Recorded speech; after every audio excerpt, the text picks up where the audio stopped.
Alrighty, g'day ladies and gentlemen, and welcome to Dungeons and Gumdrops session 26.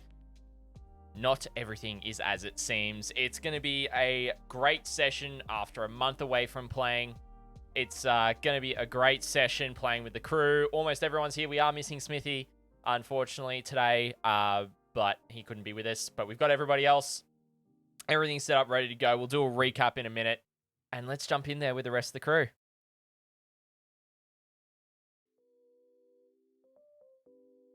Yeah, doing well. Doing well. How about yourself, Box?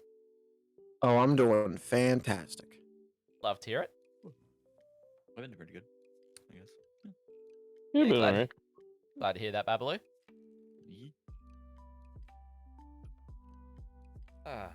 It's been what? I About got my a month tooth pulled the since day before my birthday. That's Oh, fun. yeah, that's never fun. Oh, That's never fun. yeah. Yeah, Once that you was mentioned blast. that on there, yeah. Once Yeah. you mentioned that on Discord, I was like, "Happy birthday!" Yeah, you know what? I couldn't chew on the left side of my mouth because my molar cracked in half. So Ooh. I didn't even give a shit. It was just like, okay, guys, whatever you got, I'll take it because I want to be able to chew again. Mind Yeah. you, I haven't been able to chew since I got that done. However, it'll be better eventually, right? Mm-hmm. Eventually. Of course. Keyword. Mm. Eventually. Yeah, eventually. Yeah. Alrighty. So I don't know. We'll get there eventually. But Mm. yeah, it wasn't so bad, to be fair. My first tooth problem ever, really, and I'm okay with this. Yeah. Good. Yeah, can't complain. Can't complain about that. And I got animals, and you know, that's it. That's my life. So, Scotty, you ready for this recap? Oh yeah, I'm ready to go for the recap. I'm ready. But we gotta wait for I'm in Sugar. now. Obviously, we gotta wait, but like, I'm still Yeah. saying, like, it's been a minute. I'm Oh. excited for the recap. It's gonna be so good. I'm excited. I don't know what happened last session. I think I watched for like 20 minutes and then I had to leave. Yeah, I think you did. I think you popped into my chat for a bit and just Yeah. chilled. Yeah. That was before I had my headphones, so I genuinely could not hear you at all. Yeah. It was horrible. It's like I was in the middle of a factory and things were going, and my phone speakers are not good, and I was like, well, I can't hear them, but I'm happy. I'm happy I'm here. Yeah. Nice. Yeah. No, I've been going alright. It's been a rough start to the year though, just in general. Yeah. But But for the past 3 years, when has it not been? that's true. That's very It hasn't been a rough start, Scotty. It's just been a rough 3 years. continuous. This kind of sucks. Yep. Cool. Well, now that Sugar's back. Oh yeah. Yes. So we are missing Smithy today, unfortunately. Mm-hmm. Aw, can't make fun of him. Yes, but mean, you can. He just won't hear you. I will. All right. Well, we may as well jump into it then. Welcome, ladies and gentlemen, to Dungeons and Gumdrops. And before we get into session 26, let's do a quick recap of session 25, Altharion's Return. Everyone is in the Redwater Inn except for Altharion. They're petering away. Rukar's in the fort, I believe, at that point. Or no, he was at the bar with Rogar, just sitting, chatting. And then, everyone else was in their rooms doing their thing. And Altharion stoically walks in the door. And Rukar goes, Altharion, you're back. Raises a beer. I go, and Altharion goes, I certainly am. Wanders up to the bar, grabs a beer, asks everyone how they're doing. Rukar ends up walking in. Or he's already there, so we get chatting as well, having beers. Then Rogar goes, grabs everyone else. We all come back in together, and we sit down and we chat. And we decide what we're going to do next. So we all pass around the idea that, we could go to some of the different locations that we've got, or Altharion shares the intel that he received whilst he was in the town still dealing with his stuff, that, you know, that there is stirrings in the town of people wanting to start a riot, with civil unrest against the Baron and the Burgomaster, that Father Lucian does know greater restoration to help with the Mad Mage when the time comes, that the only library or archive is actually in the Burgomaster's mansion.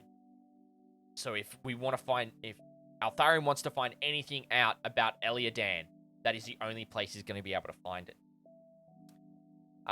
Madame Eva also, he speaks with her, and she suggests that it's more about your purpose of being here rather than the events that actually occur in that dream. And that each one of us is here for a reason, and that will lead us to it. And so as we discuss as a group, we decide that we're going to head out, and we're not going to go back into the settlement and try and deal with the Mad Mage right now, but we're going to try and find some more allies and try and find Zalika, the rogue wolf. And so as we set up out north, we head to this kind of crossroads, and to the right we could go back to Van Richten's tower and head up that way, but we decide to go left. And we follow down this path to a city type area, like another settlement.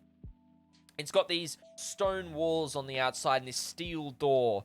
The stone walls have got murals talking about Strahd's story on them. And so, at that point, Dracax decides he's going to fly up onto the wall. Everyone else, and he drops down a rope, so half of us go up and over, and once we get up on that top, I believe it's Rukar and Evanora that stay at the wagons that we did take because we took a horse and wagon to get there. Altharion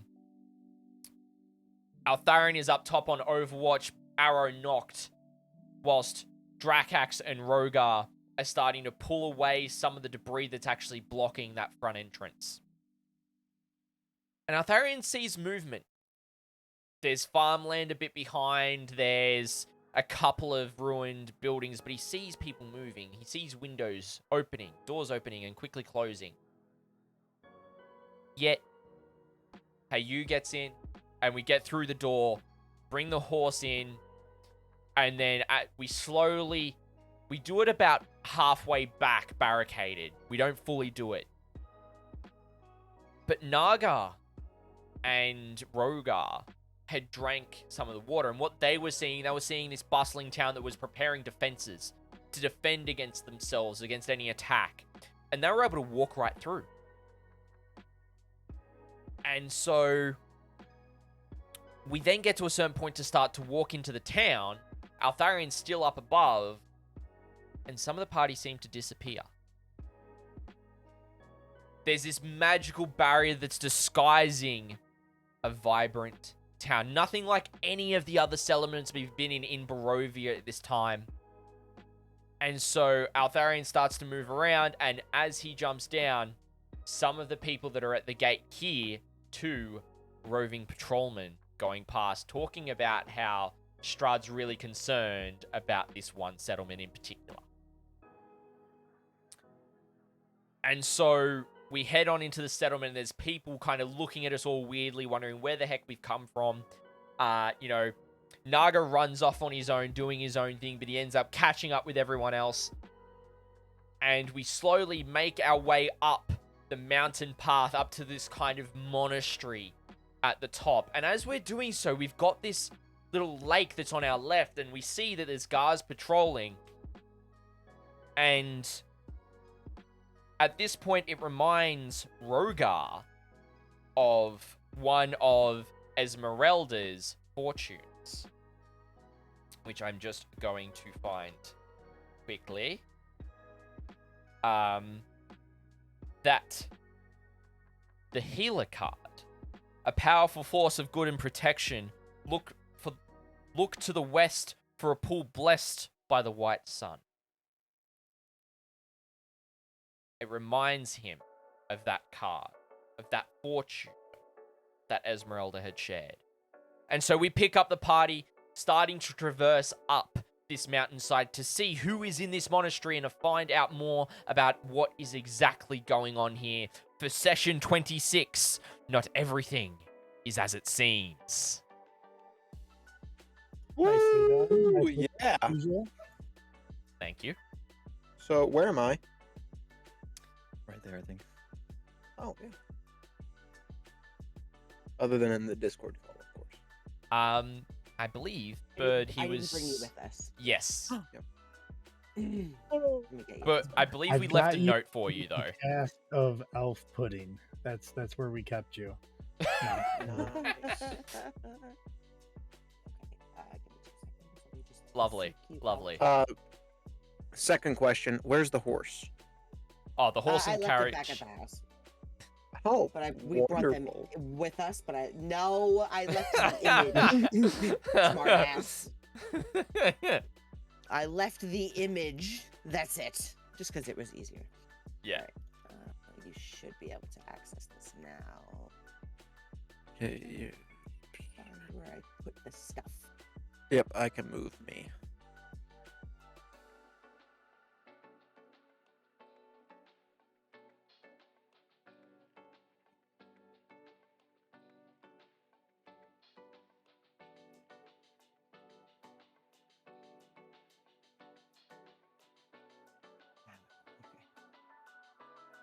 Looks like Roll20 also fixed our chat window problem, or at least it did for me.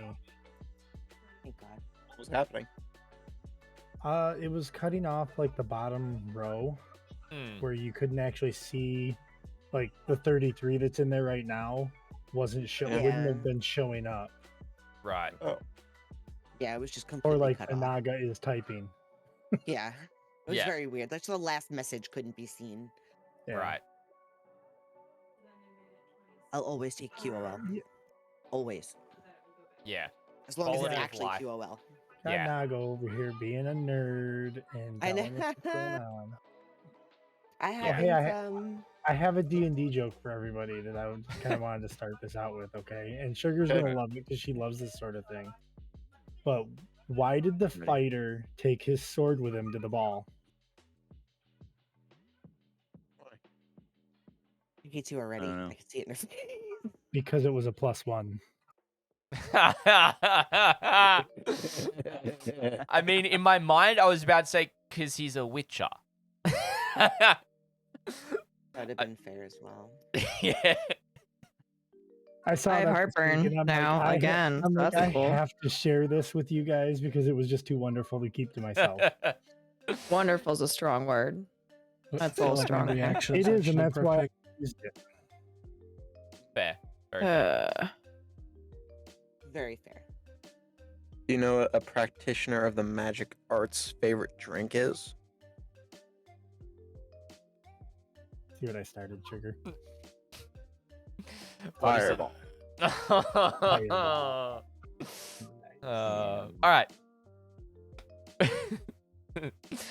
Red Bull. That's an opera. Hey, Nice. hey, All right. all that matters is the one guy in my chat liked it. You? No. All right. Let's get on with this. All right, so I Yes. just want to replace everybody. Samson, because you weren't here. I'm gonna kind of let you figure out where you want to be. So everyone kind of walked through the town a little bit and are heading up towards the Abbey, which is in the upper right-hand corner there. Except for a couple people are staying more towards the entrance so that they can kind of keep an eye out. Yeah, I'm abandoning him like a bad habit. Just so you know. I'm not sitting here by myself the whole session. Well, we can pretend that he's just, watching, because he Yeah. hasn't moved. So that's it. Yeah. Yeah. So as mentioned the last time, this is kind of a winding road that goes up towards the Abbey. It takes a little bit to get up there. You don't need any rolls or anything, but it's going to take some time. And as you start to ascend, the air gets colder because it gets pretty high. It's pretty narrow and slightly treacherous, to be fair. Getting up this single file path up the side of the mountain. You do see, and it's as you get higher up, the pool of water is glowing brighter and brighter. It has a very larger, a white aura that kind of bounces off the walls behind it. You do see that there are, I believe, 3 guards that you can see that are patrolling. There is a gazebo that is slightly off to the side, but still on the water itself. That does not look like it's in all the greatest of shape. And there is a, what looks like a person on the gazebo standing in the center. You can't really make out who it is or what it is, but there is definitely a silhouette of some kind of being. As you start to get further up the mountaintop, it starts to level off a little bit. There's not really too much more to see up here. Everything that's surrounded around you is pretty much just forest. There's some plains and the downward slope of the mountain, and then more wall as you get to what would be visually the abbey that was from down below. There is only one way in that you can see, and it's gated. There are 2 guards towers at the door. Anything that we want to do prior to entering that zone, please let me know. I want to make it clear that everybody who was taking that path originally, I'm assuming, is going to convene at the top of it, essentially. Yeah. Heyu is still Yes. kind of knocked out. Yeah, yeah. At this Okay. point, I think. And Rukar, you are going to make your way to everyone, or are you just going to kind of mosey around? I was thinking of figuring out what's going on with my new buddy Heyu over here. Okay. I'm poking him with a stick or something. See what's going on. That's fair. My new buddy, I love it. I was abandoned, and that's it. He's done for. I was abandoned. I'm done. Yeah, exactly. I love it. Cut ties. That's it. Okay. We'll say that at You're that hilarious, point, Firepoison. everybody else kind of makes it up to the top. What do you want to do with Heyu, particularly other than poke him with a stick? I guess because I'm a bad listener. Not quite sure. I don't remember what's going on with Heyu right now, so I just get the impression he's just kind of laying there. Yeah, I mean, After pretty much. after a couple of like it's weird to say. After a couple pokes, Heyu shoots up. Just what? Altharion? Where? Broker? Where? Did you see where Altharion went? He left. He left me. Why did he actually left me? So rude. Yeah. Story of my life, buddy. You wanna follow me? They went up the hill over here. I guess so. Yeah. Yeah. Actually, you know what? Yeah. I'd appreciate that. Thank you. All right, so then Let's I'll go. head up with Heyu. He's getting milk. Altharion went and got milk. He never came back. Oh, right. Okay, then. Wow. All right. Okay, so you guys can start heading up that way. What's the terrain like along the path? Is it kind of a bit exposed? Is it... Let me see what it refers to it as over here. Let me see. Oh, do we still have However- our temporary hit points? Yes. Okay. Yeah, going all right, Fire. Let's Going all right. see. As good as can be. Loose gravel, chunks of broken rock. It's slow, treacherous, and colder once you get towards the top. That's really Okay. all it says. All right, cool. Yeah. Good to know. So it's It's a relatively 400 exposed. foot climb as well. Yeah, Yeah. it's not really. There's no safety measures really to Yeah. It was more, can I do this stealthily? it. From what you can see, I mean, you from can when try. you were exactly when you're making your way to the path itself, you can see the entire pathway Yeah. visually from the ground. So anything that would potentially be there, I think you would have seen. You have more of a keen eye anyway. Yeah. There's nothing that you can see currently, and no one seems alerted by anything. Everyone's just kind of taking their time, making their way up, essentially. So as we kind of round to where like Carrick and nAga are at, how Uh-huh. far is it from like the guards to where we are in terms of, are they able to see us as we're going up? Yeah, I would say that it's probably, oh, I forget what this one is. It's pretty big. One square is 50 feet here. Okay. So probably about anywhere as they start walking, about 50 to 100 feet away at any time. They can see you, but they don't care. They're doing their duty. They look very, what's the word I want to use? Focused. Okay. They are cool. just circling. They don't even look like they're looking for anything specific. They're just doing what they're there to do. Yeah. That's it. All right. Cool. Everybody here that you can tell, guard-wise, or people that are dutiful, and they don't really seem to have individualism. Right.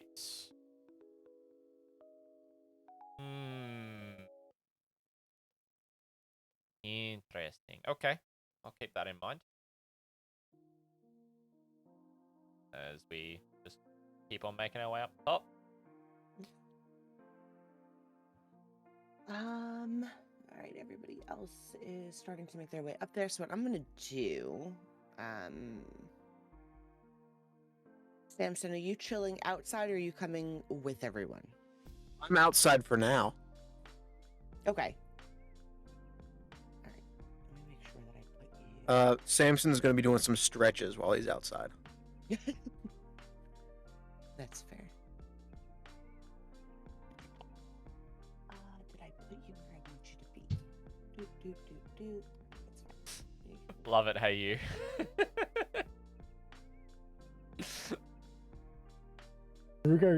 Rugar's just gonna kind of look at him and like, yeah, I can see that. I can see the change. It's kind of like it doesn't bother him that he just like walked across and it was different. I think that Rugar would be old enough to have experienced something similar to this previously. It's a general, just like a cloaking spell, essentially, that you might have just seen in other places. It's something that really wouldn't affect you, but Heyu is definitely infantile in his experiences, if that makes sense. Yeah, you like every day's a new day for him. He's Right. He's like 50. Yeah. He's the girl from Yeah. 51st States, you know? I mean, Yes.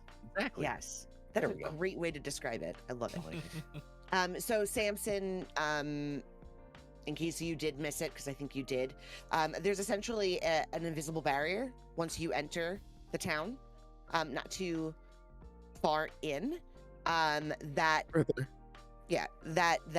the town is empty on the bottom side of it, and once you enter it, the town is just a normal town. People do walk. They're doing their own duties, their jobs, and stuff like that. From outside, from where like you and Rogar are, well, you can't see anything because the wall is ridiculous. But Rogar cannot see them approaching the mountain. Like that's how cloaked it is, essentially. If that makes Okay. sense to you. All right. Yeah. But the letter that they gave Samson implies that they're going here. That they were cutting through here to try to get to the wolf's den. Yes. Okay. This was their intention, to see if they could go through it or around it. Discovering they can't get around it because it's pretty much a steep drop down mountain. They had to go through, and this was really the only way that they could go. Can I make a perception check to try to find their like footprints and tracks so I can find them? Yeah, sure. Okay, you can definitely find where they were out here. You can also see where other paths seem to have crossed. Directly left and right in front of you, in front of the door, is separate sets of footprints that just go, and they seem to walk back and forth at pretty regular paces.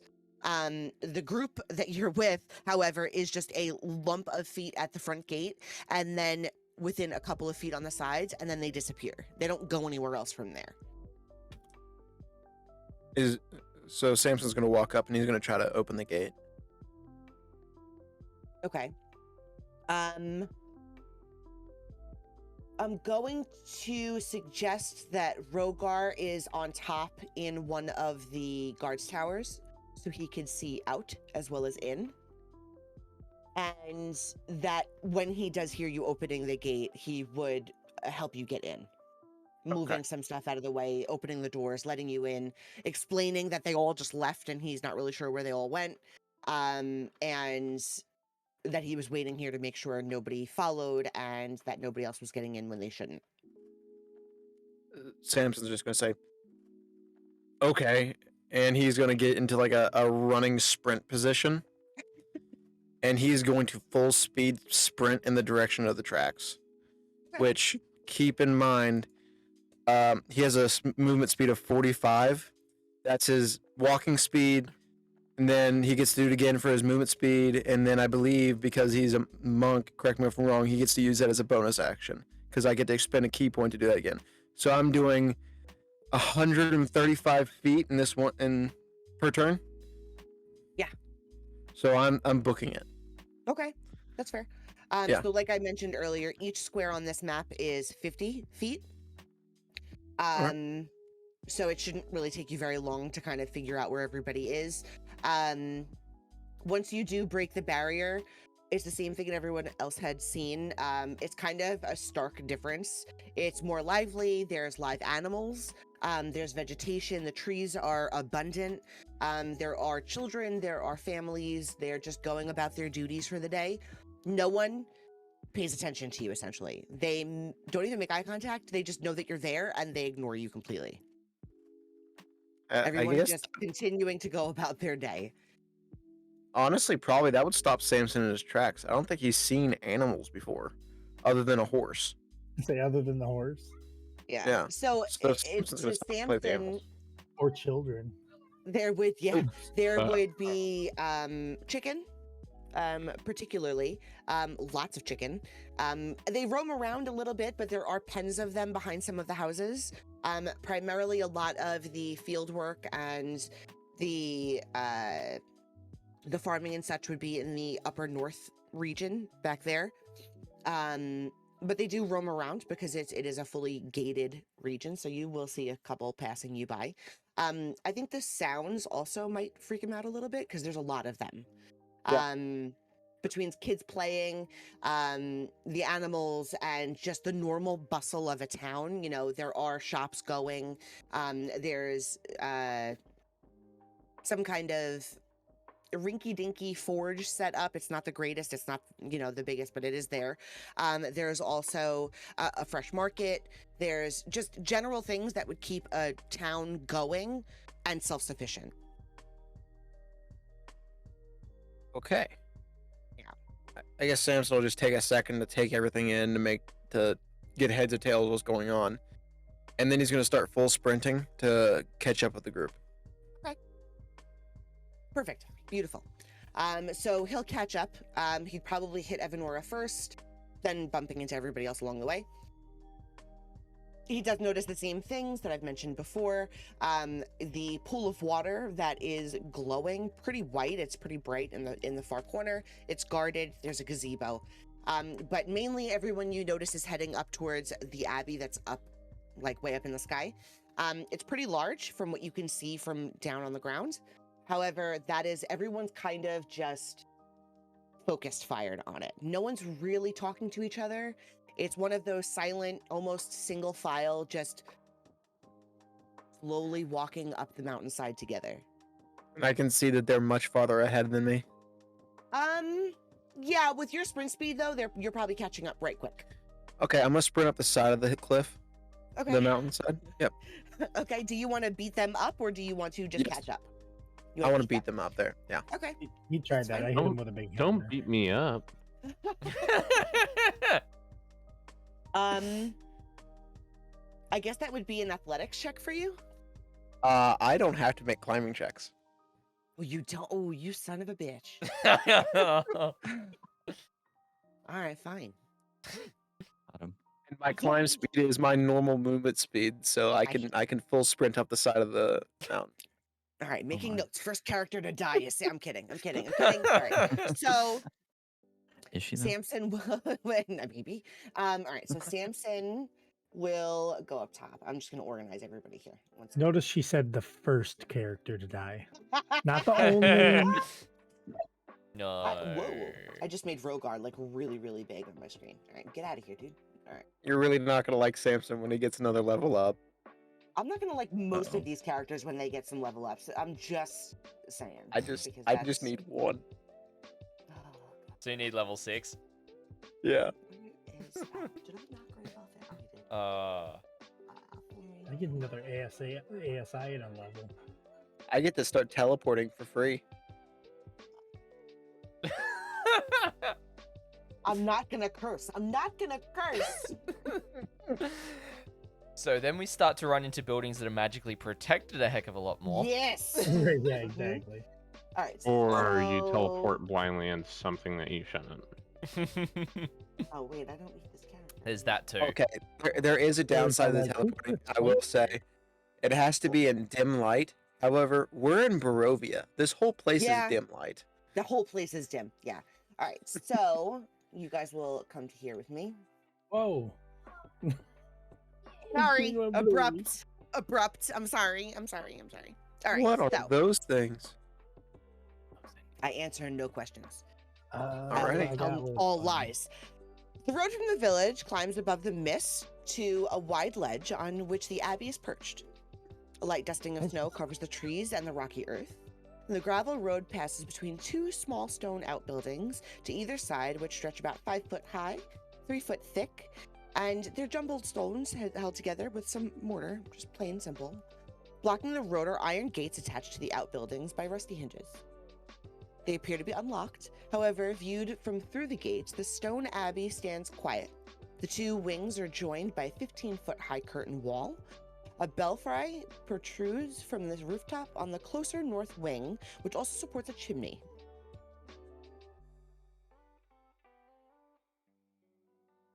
What would you like to do? Everything's a bit quieter up here. You're a lot higher than you were. So just the air density makes everything sound more muffled. It's one of my favorite sounds. It's the sound of fresh snow and no one's outside, if you know what I mean. Where it's just quieter, but you can hear everything. Oh, like 10 p.m. at night during Yeah. winter for snow. Exactly. And it's just that beautiful echo of feet walking and winds, maybe a bird, maybe, but Bird. if otherwise, yes, me, nothing. There's no sound that you can hear. And you have the fresh crunch of, a little bit of snow on the ground.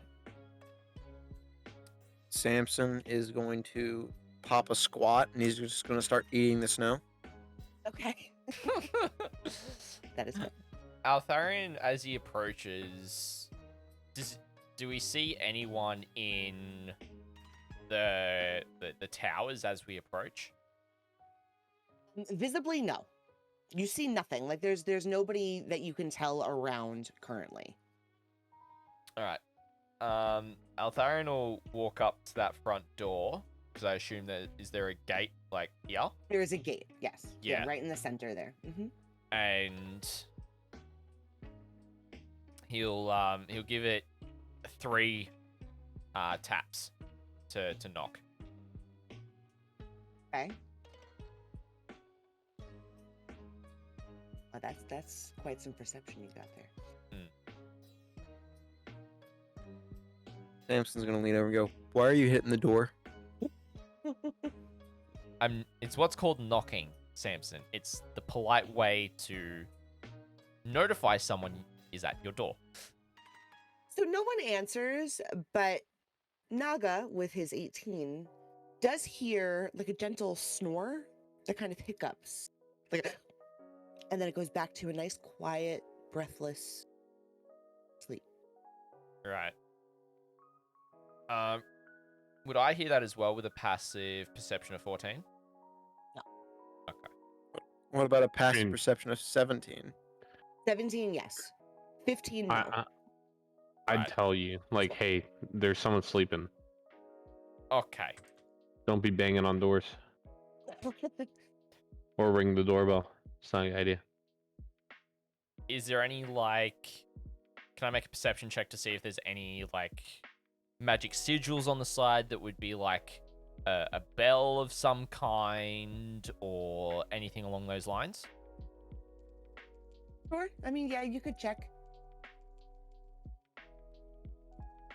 Boom. Nat 20. Let's see. That's funny.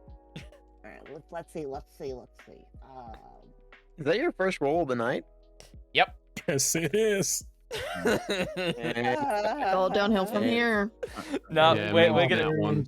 we're gonna channel some Percy here, and we're gonna roll a whole can- bunch of nat 20s. I hate He you. can hear Alright. color right now. Yes, he can.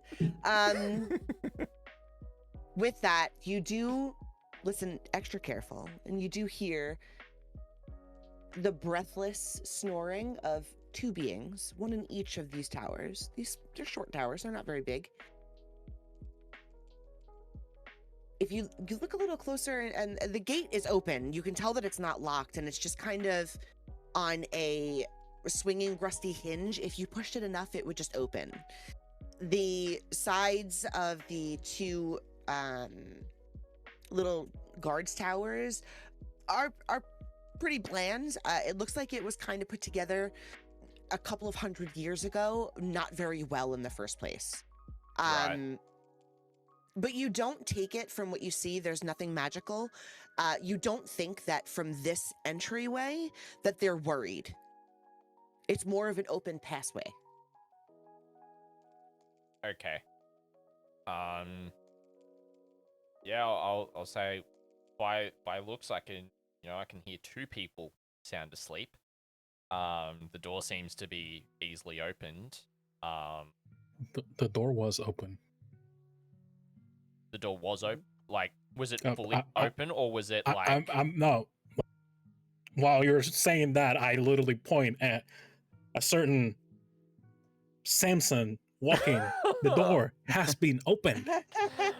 Right. Thank you, Dracax. And Altharion will kind of Your chow perturbed, is ahead. I mean, perturbed did walks the in. door open or did he just well, like walk I don't know up what the door and exactly. down How the did side? Samson get through there? I sort of took a step back, right? And I walked over the gate. That's what I that's what I figured. figured. Okay. So he didn't do anything to the physical door. The door is still Okay. shut. He's Okay. just made of liquid, and he's gonna drive me nuts this entire campaign. So, Now, but yes, I got a question. Since Yeah. there's snow, yes, how cold is it up here? it's considerably colder. But it's not cold enough for you guys to be freezing. It's walkable Okay, cold. so The so it's snow is just it's not cold enough for him to freeze. Got it. no, If you unfortunately. like really loud noises like a bell, will he kind of? Oh, that's not good. Actually, you're not wrong. Yes, Shatter, you're not which wrong. is a base attack, does deal double damage to me. There are things. Yeah. There are No, things it's to not be cold careful. enough to freeze him at the moment. But there That's will be super eventually cold. things that will make it harder for him to Yeah. do shit like that. But this isn't one of them. There are some cold zones coming eventually. Question. Uh-huh. Samson's not wearing like any clothes, right? Correct. So is that gonna make this worse? It could. Okay. Awesome. So Just wanted to I make sure. guess Yeah. Altharion will, after deducing, what he got from his perception, he's gonna try and open the door, and do it in such a way that it's loud enough that it wakes the guards. You would not have an issue doing that because as soon as you put your hand on the gate, part of the hinges collapse and the whole gate creaks and crashes down right in front of you. Like you didn't even do anything. And it's all because you knocked on the damn gate first. I'm just letting you know that if you would have just opened it, you could have walked right through. However, you had to break everything. I had to knock. Yeah, you had to knock. So at You're the gate so falling, stinking polite. right? You gotta be a little bit more, brutish sometimes. I'm kidding. However, Hell, yes, you do break the Samson. gate. Yeah. And at the gate falling, two smaller people, about 4'7", 4'9", stand up very quickly on the sides of you, pretty much out the top of these two little towers. Who are you? What do you want? Why are you here? And they're coming from both sides of you rapidly. There's no way for you to answer both of them at the same time, and they're going to continue this until you start answering. Who are you? What do you want? Why are you here? What do you want? How tall Why are are you they? here? About 4'7" ish. What's So an inch their taller than me. what's their appearance? Okay. The one on your, can I see that through you, Samson? Get out of my way. I'm sorry.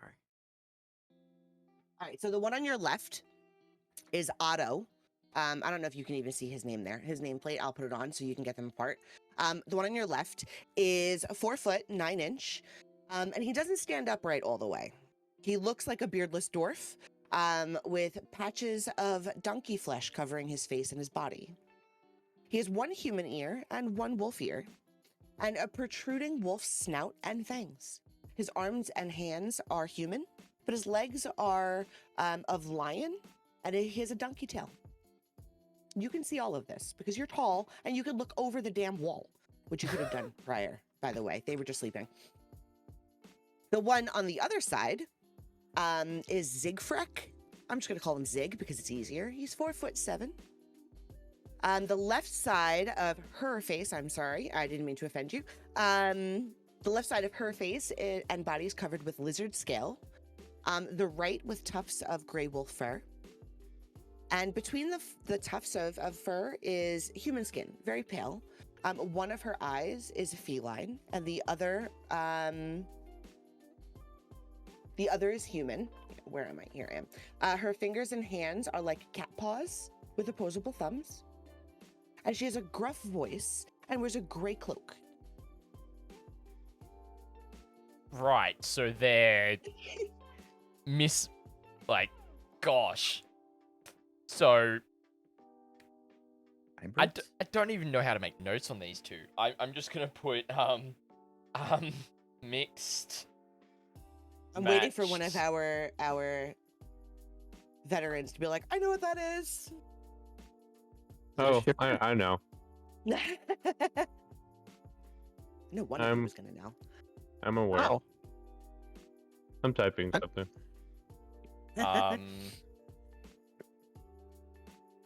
Also, homunculus.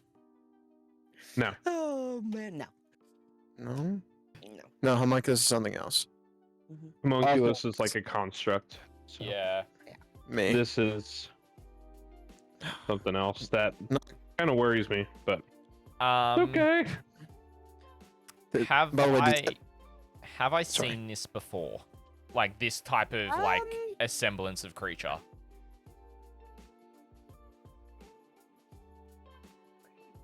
I doubt you would have noticed if you did. Creatures like this tend to stay to their own kind. You can mostly find them in places like this and in like the Fae, but not much in like the general population. Okay, so I wouldn't know much about them then, because I wouldn't really have seen them. Right. I will go. We're adventurers that have been somewhat trapped in Barovia, like many before us, as far as I'm aware. And we have a goal. And we were given, well, one of our party, who is not with us, was given a fortune telling of some kind that told us about the pool.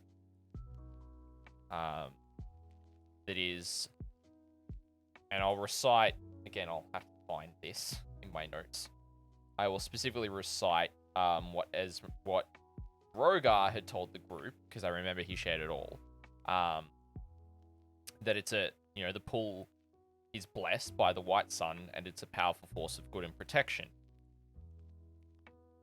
And that it could potentially be of aid to our goal. And I myself am a humble half-elf ranger. My name's Altharion. What are your names? Otto. And the girl doesn't say anything to you. She just stares at you. Bird question. Yeah. Does that stealth check pass?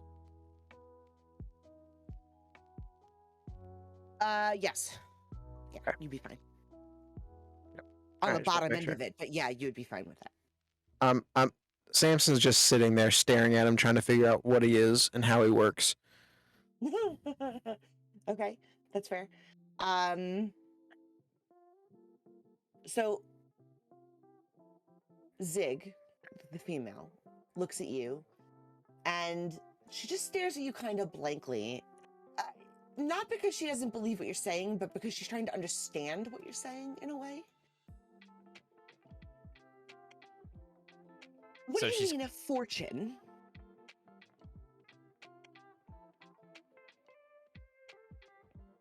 As in a fortune telling.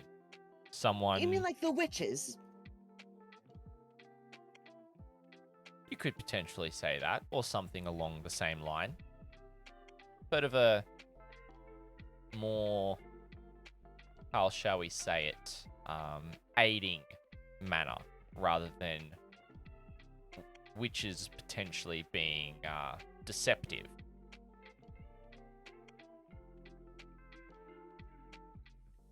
Good witches. Those don't exist. He's a liar. You can't listen to him.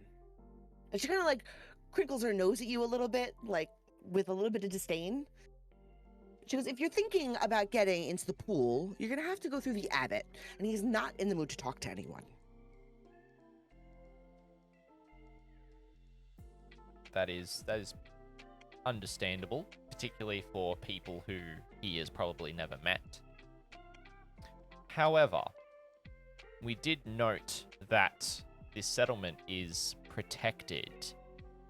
It is shrouded from the rest of Barovia. And I can tell you that as we were making our way in, that 2 guards walked past the exterior walls and had mentioned that some people may be very curious about what's going on here. Some people like who? She gets really close to you at this point. She's kind of climbing up on the wall, and she's almost sniffing the air around you in a very obvious way. You can kind of feel more like she's testing to see if you're an honest being rather than smelling you, if that makes sense. I believe there were some of Strahd's minions.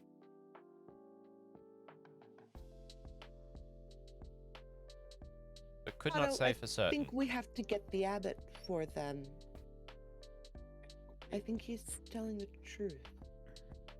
And Otto is just staring at you on the other side, kind of bewildered by how tall you are in comparison to how they are. And they haven't seen people like of average or more than that height in a while. And he's just, much like how Samson is staring at him, he's staring at you. Right. Okay. At that point, Zig kind of gets back down off of the ledge of the tower that they built. And looking inside of it, you can see hanging on the wall is different kinds of furs. Some wolf, some not. Some completely unrecognizable, not quite sure what they are. There's twigs, and you could tell that they're very natural beings in this area. And nothing that you can see is of any kind of spell for them, at least. There's no magic whatsoever going on in these 2 little cubby holes that they've built. Not very Right. good guards, but guards nonetheless. Yeah. She kind of climbs down, and there's a small, almost like a wind chime that's hanging perfectly still just on the inside, and she dings it just once, and it makes this whimsical sound that kind of catches everybody off guard. It's very pretty and it's a lot quieter than you thought it was going to be, but it just echoes ever so slightly. And as it echoes, the main doors that are ahead of you, over here. Nope, sorry, over here. Hmm. Yeah, these doors open. Just he'll be waiting for you inside. You can go find him. Thank you. You're welcome, and good luck. And so he'll kind of walk past, Drax but is like, I'm going. so Altharion will kind of walk past, and he'll give like a smile and kind of just, despite how she's kind of squinted and tried to figure him out, he's just kind of like, he's just still being himself, quite confident. He still doesn't have his hood up. Very much like you can visibly see his expression, and he's just genuinely like doing the best that he can to be honest with them as he walks past, so that they understand that he has been forthright with them.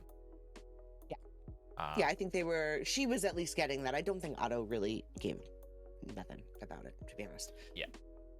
In that current situation. However, as you do leave and Otto is kind of snapped back to his reality, he kind of watches everybody else taking little notes in his own way of what everyone looks like, staring at everyone kind of in a little bit of a bewilderment. The way that you guys perceive the way that they look and how immediately you would judge their physical being for being mutt, essentially, they're doing the same. They don't really know normal human, or elven kinds, or anything along those lines. So it's all very mysterious to them. Right. And you can make that out very clear by the way that they look at you. It's crystal clear. Okay. As you guys walk through,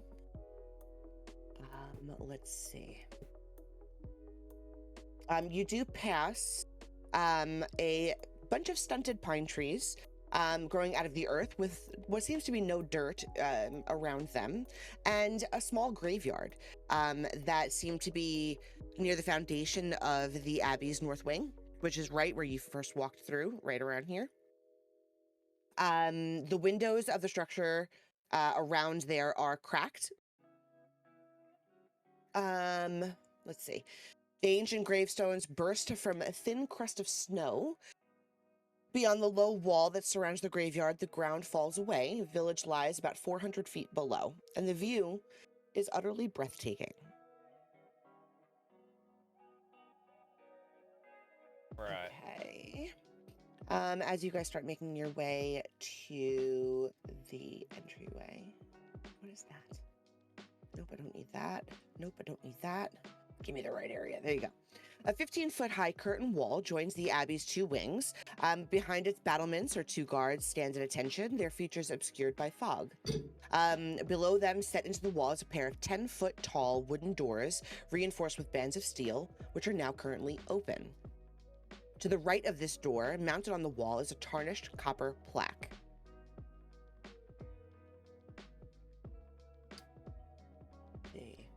Can I make a perception check to see what that plaque would be? You don't even have to. I'm going to tell you once I find it. Ooh. All right. So the plaque bears the Abbey's name, under which appears the words, "May her light cure all illness." Does it say what the full name is? Just Abbey of St. Markovia, I guess. Yeah. So is may her light cure all sickness? All illness, yes. All illness. Yes. What's your natural perception? You're like a 14. 14. Okay, yeah, so you can see this. As you are that close and you're starting to look over things a little closer, the guards that are on the walls are just propped up scarecrows that are corroded chain shirts, clutched with rusted spears, and their face, where you thought it was shrouded, is mystical. It's definitely a spell that's creating kind of a fog over their head space. But they're not real. They're just scarecrows leaned So up it'd be- against the wall. Yeah, so it kind of be like disguised self put on them, or something like that. Something like that. Yeah. Right. Okay. Let's see. What was the was there a name underneath the line on the plaque? Or was it just the No, it was just few that. It was Yeah, the full okay. abbey's name. So it's Abbey of Saint Markovia, that's and then underneath it's May her light cure all illness.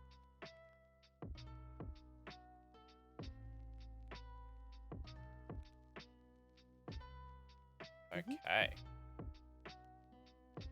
So I guess we'll just make our way in. So these two empty buildings help support the curtain wall that you are now currently in, that encloses the courtyard, and the wooden doors that lead to them are all unlocked. So everything that in here, any doorways are unlocked currently. Okay. The thick fog that fills this courtyard swirls almost as if it's eager to leave. The courtyard is surrounded by 15-foot high curtain wall on which stand several guards with their backs to you, or it seems so, until now you know they're merely scarecrows. Wooden doors to the north and east lead to the Abbey's two wings. In the center of the courtyard is a stone well fitted with an iron winch, to which a rope and bucket are attached. Along the perimeter, tucked under the overhanging wall, are several stone sheds with padlocked wooden doors, as well as 3 shallow alcoves that contain wooden troughs. 2 wooden posts pounded into the rocky earth have iron rings bolted to them, and chained to one of them is a short humanoid with bat wings and spider mandibles. The quiet is shattered by horrible screams coming from the sheds. And which way on the map is the screams coming from? So the sheds are going to be, that's right in front of you is the well. Yep. The sheds are here, Yep. all these little, what look like little bunkers. There's a few more up here. So you have a total of 3, 4, 5, 6, 7, 8, 9, 9. And you said that the character that's here is got back wings and spider mandibles? Yes. Right. Yeah. And it's Do they chained up, sound right? like?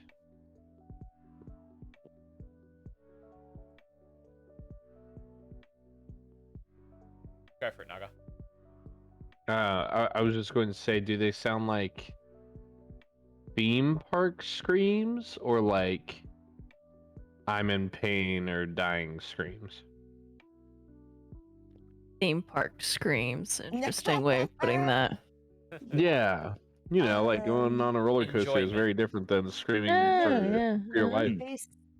Yeah, I mean they're not theme park for sure, but they're not in pain either. It's almost like feral ferocity, if that makes sense. They're just wild creatures, howling and mewing and almost like a gargle growl, mixed in with this high pitched. They're all different kinds of levels of just disgusting scream and things that make you just feel uncomfortable. Will you get out of my room? You can't. Growls Nope. and snarls and stuff like that. Yeah. Much like my dog is gonna Right. do in a second. Get out. Sounds more like birds growling. I mean, I try, but anywho, as long as she doesn't knock over any of the cages, we're good. What would you like to do? I would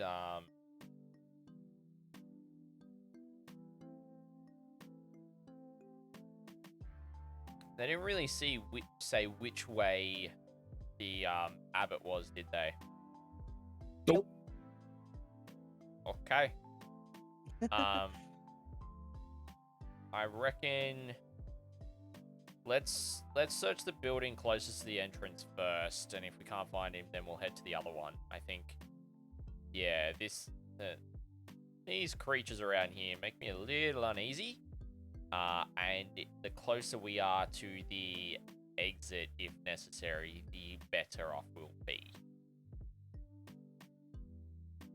So, Okay. Let's see. Do-do-do. We found the Barovian pound. Excuse me. All right. You're pretty accurate. Gentle sounding music trickles down from above, played on a single stringed instrument by some unseen maker. The ground floor is one large 50-foot square room with arched lead glass windows. A cauldron sits on an iron rack above a fire in the hearth, while above the fireplace mantel hangs a golden disc engraved with the symbol of the sun. In one corner, a wooden staircase climbs to the upper level, while in another corner, the stone staircase descends into darkness. Several chairs surround a wooden table that stretches nearly the length of the room. Wooden dishware and gold candelabras are neatly arranged on the table, standing behind which a young woman with an alabaster skin, dressed in a torn and soiled red gown. Her auburn hair is neatly bundled as to not touch her soft shoulders, and she seems lost in her own thoughts. A handsome young man in a brown monk's robe gently takes the woman by her hand. A painted wooden holy symbol that depicts the sun hangs from a chain around his neck, and he moves with grace of a saint.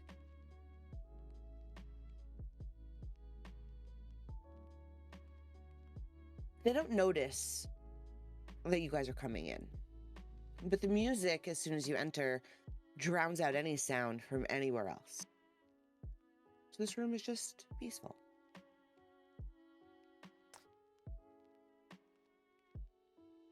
Now we understand why that there is music in here, because of all the screams outside. I mean, you know. Yeah. So Altharion will kind of step up and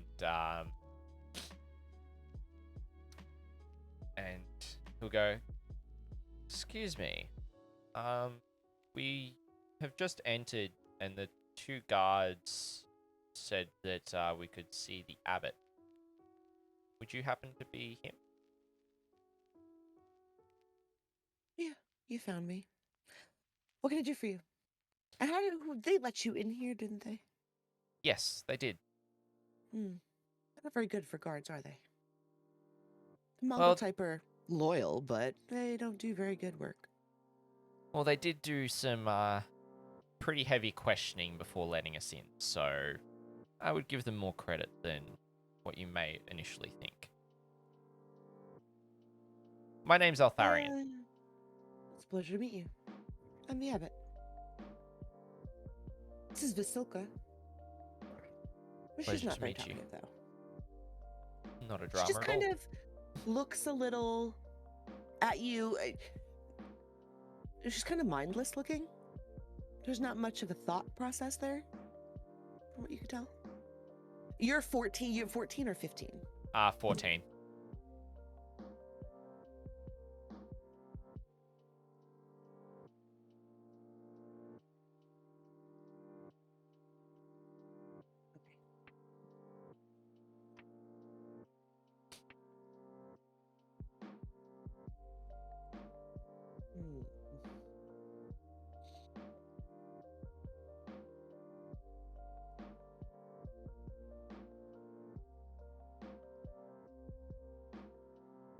You're not close enough. Okay, a little bit further.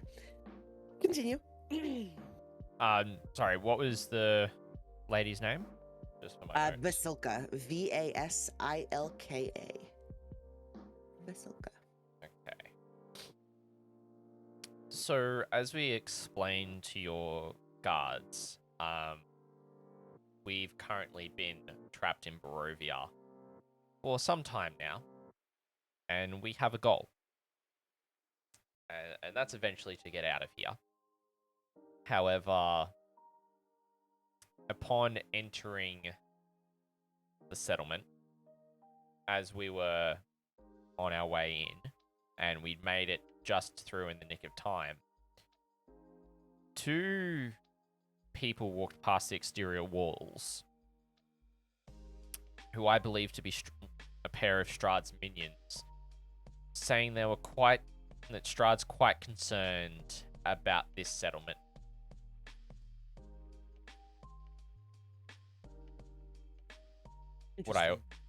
what I had also shared with them is that we were given a fortune by an ally of ours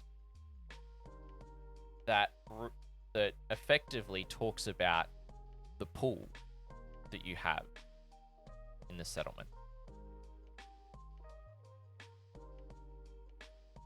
Okay. And What's in so the pool? Do you know? no. He That's, looks like he's super interested in what's in the pool at this point, and he just kind of like looks at you kind of greedily, in a way. that shrine hasn't been touched in hundreds of years. It's disgusting, to be fair. However, the Morning Lord would absolutely love a new gazebo. And I've been trying to get everyone to agree with me. But it was supposedly blessed, just like this asylum. I don't believe it. Well, I mean, we're magical per se, but it's not that good. Not anymore, anyway. Have you asked about it? as in the pool itself. Yeah. Anyone in town? Did you talk to anybody? No, not as of yet. We decided to make our way up here first.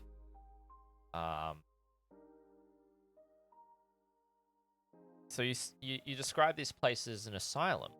Why? Well, that's what it was. The people of this town went mad many, many years ago. So to contain their madness, I have to turn them into these creatures. Mongrel, we call them, the mongrel. As they go mad down below, we bring them up here to fix them.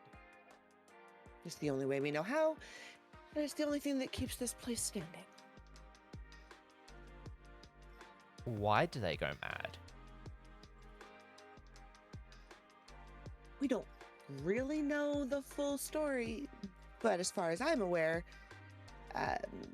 not too long ago, the to rotundas, really? This is what I'm reading. I'm like, I can't focus. I can't do it. The burgomaster, Kreskov, lost his boy. And when he tried to bring him back with raised dead, he sort of spread an illness across the village that hasn't stopped in many, many decades. However, the shrine was built to help and was blessed by Saint Markovia to give us greater restoration if we drank from it, so we could heal.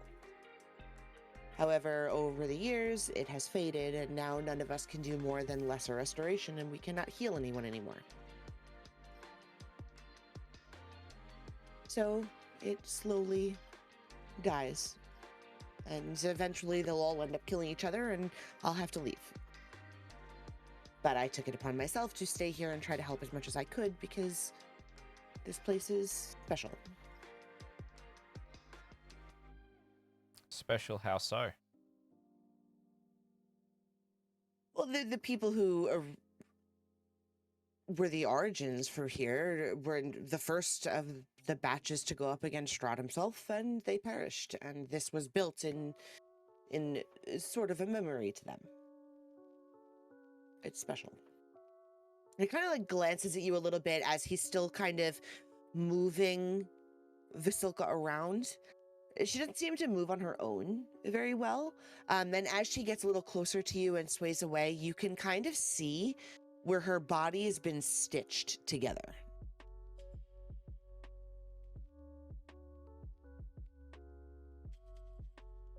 Hey, you. She kind of looks a bit like you, buddy. Hey, he was gonna notice the stitches and then kind of like start like comparing different marks on his own body and like what he's done, and then kind of just start like inching kind of closer on the other side of the table and just like Are you? Wait, are we? Are you? Am I? Indubitably. At that point, the abbot does look at you a little bit curious, up and down, and he goes, "You look something of the same. Interesting. This is Strahd's soon-to-be wife. Our gift to him to leave us alone. But Oh, I I need a don't know wedding if he- gown for her. Because clearly he won't. Why not? I mean, I love Hey You so much. I'm sorry. I had to just add that in there. I mean, no, he's gonna love it. He's gonna love it. He'll be fine. Don't worry about it. I think so too. I just got to give her a little while. You know, she's not fully ready yet. Right. Right. Yeah. hmm Just She's make the sure. most human that I've ever made a mongrel, so I'm hopeful that this can continue. She Pro loves to tip: simmer, just make yeah. sure you bolt the jaws real good. Otherwise, it tends to just. You know what? I've said enough. I'm gonna go this way. I appreciate that tip. And he kind of looks at you a little bit as he looks away. His eyes still like tracking where you're going, but he kind of agrees.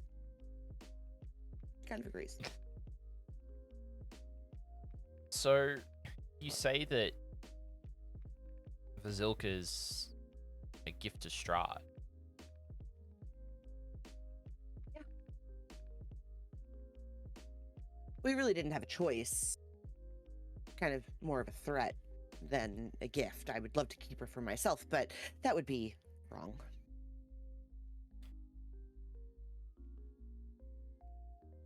What do you think would need to be...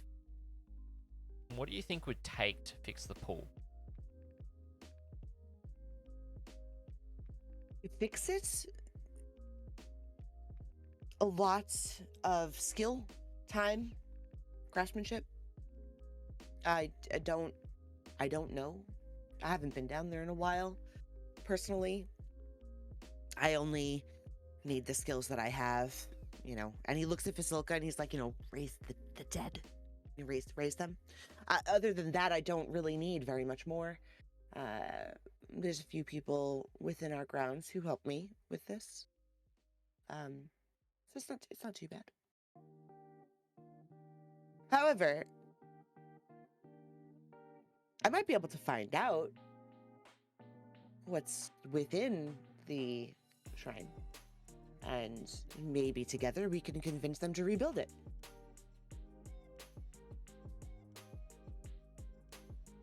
I guess. Because if this madness continues to plague the citizens of this town, it's just going to be a never-ending cycle. That is my fear. And I don't know personally if this is a Strahd curse or if this is a dead curse. And he kind of like waves his hands side to side.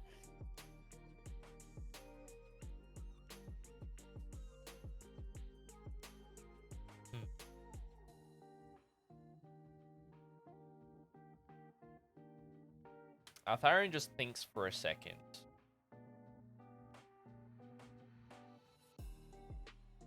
And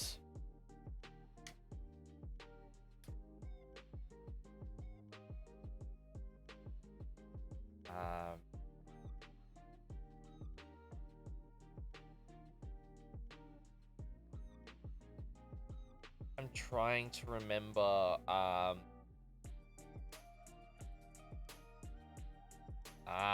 yes. Okay. So Altharion correctly makes a history check and remembers the fact that Father Lucian is from the Church of the Morning Lord. Yes. I'll go. We've actually got an ally. One of our friends. Maybe you know of him. He's of the Church of the Morning Lord. Father Lucian. He kind of looks at you with like a half crooked smile. Yes. Oh, many people around here know Father Lucian. He's one of the original clergy that somehow survived. I'm curious as to how. Would love to ask him. Maybe you should.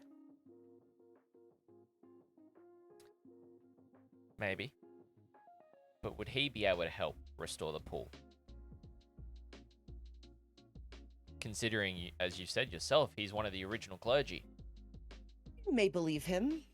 They may not. It depends on who he gains as an ally first or not. And of course, you can't talk to the cannibals, so you gotta talk to those who have somewhat of a mind left. I'm sure you didn't see too many of those down there, did you? You mean as in those that are guarding the pool? Yeah. Oh, those are the good ones. That's about it. We did You see do a know couple how of them. many animals we have. You noticed, right? Yes. Yeah, that's because the humans don't eat them.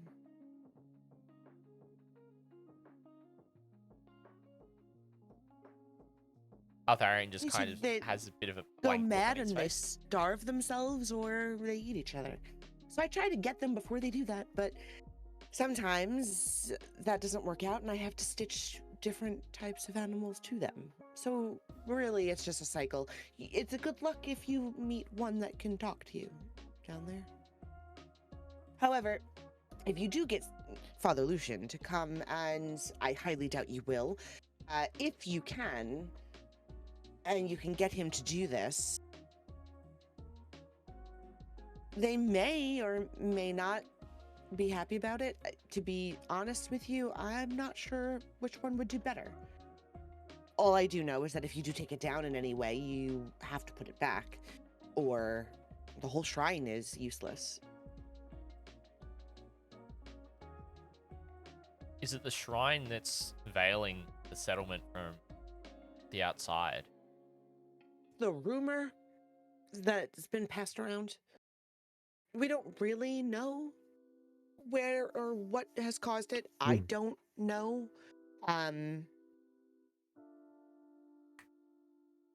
I personally think that it's from the blessing.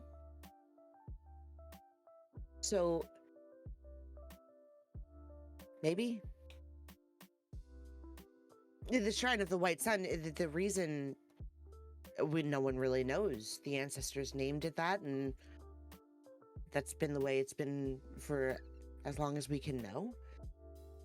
The depiction of the Morning Lord, he's facing east to absorb the dawn, which is why it glows, we think.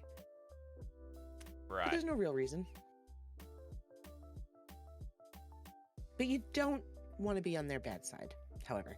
I would do my best to try to convince as many people as I can that this is a good idea, to take down the current gazebo and build a new one around the shrine, so that it's still intact, because the shrine is, the covet, I would think. But I will only do that for you if you could do me a favor. But he looks innocent enough.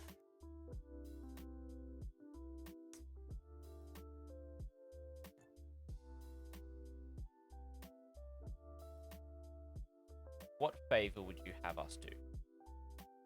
Find me a dress. I can't leave, obviously. Nothing would survive, so I just need a dress for our lovely bride-to-be.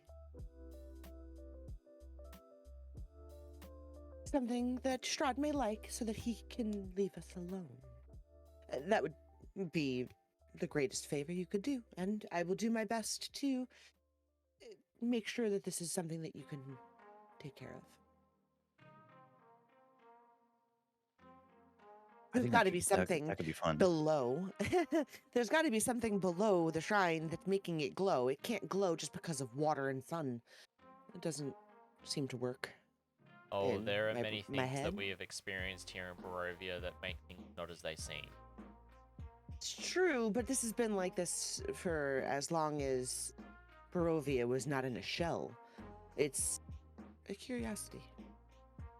So you're saying that the pool and the shrine itself was here before Barovia was in the Existed. state Well, that the it's in. state that it is, anyway. Yes.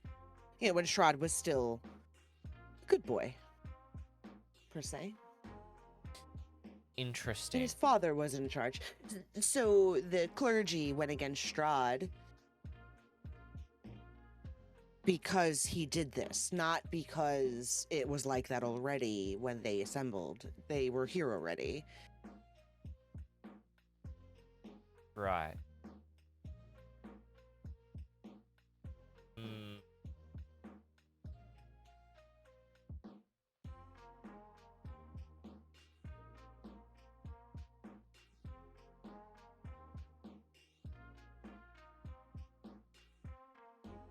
Can I make an insight check to see Sure. how genuine he's being with his asking of us to help? Sure. Nat 20. Damn you. This is what we're gonna do all night long, huh? As As far as you can tell, even though he's a bit cryptic, he's giving you what he knows. And he's honest about trying to get the permission from who he needs to make sure that you can do what you have to do. And he does firmly believe that there's something causing it to glow.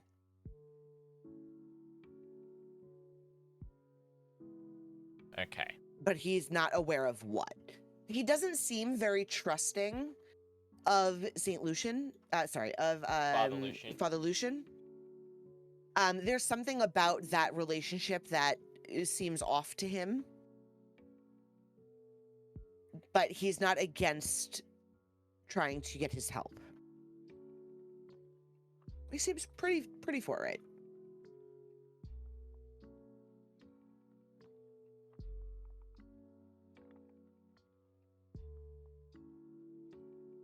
Cool. All right. So his favor is to basically for us to get a dress. Does he specify where? Like, is it? Nope. It's just he doesn't. I don't believe that he knows where to get one, or he would have had Okay. someone fetch it. I think that his goal is to get you to find one right. of some kind of something. And then and then in return of doing that, he would like us to, and then he would get them to ask about restoring the gazebo, which may have a good impact with the shrine. Yeah. Mm-hmm. But he's also mentioned that only greater restoration can help the people in the town, which we know Father Lucian has got thanks to my research.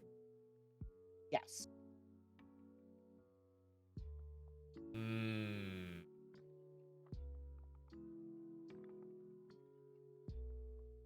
I'm starting to, and yeah, I'll go,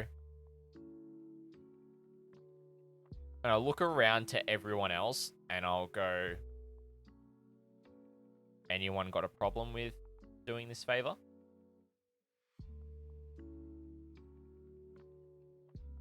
Oh, seems relaxing. Seems fun. I think we can do it. I mean, does it matter what dress we bring? It has to be a good dress. Yeah. He just Come wants a on. wedding dress. And then this how you demanding a good dress. Naga's going to look at Evanora. She's gonna look back at you, just be like, "Yeah." Dress? Question Are you mark? asking if I have one? Yes? Question mark? I do. I was more asking whether anyone opposed doing it, not necessarily how we go about it as of yet. I need you to trust this me is on one- this. This is one way of going about it. Yes, Bird. and I understand that. Yeah. You said her current dress was all tattered. Yes. How bad? Like Pretty unfixable, to be fair. But it's also bloody, and you could tell that it's been dug up, essentially. They're looking okay, for something so that's really nice. so pretty much mending doesn't work on that. Got it. No, not on that dress, unfortunately. Okay. It's too much damage to actually mend. Can you just grab me? Oh, you little shit. I have an idea, Yeah. Go but on.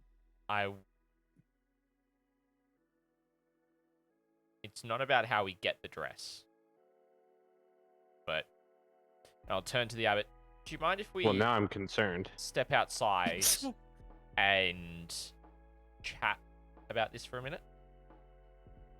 If you can stand the sounds, go ahead, be my guest. However, if you want to go upstairs, you can deal with it in the quiet. Well, at least with a little bit of music.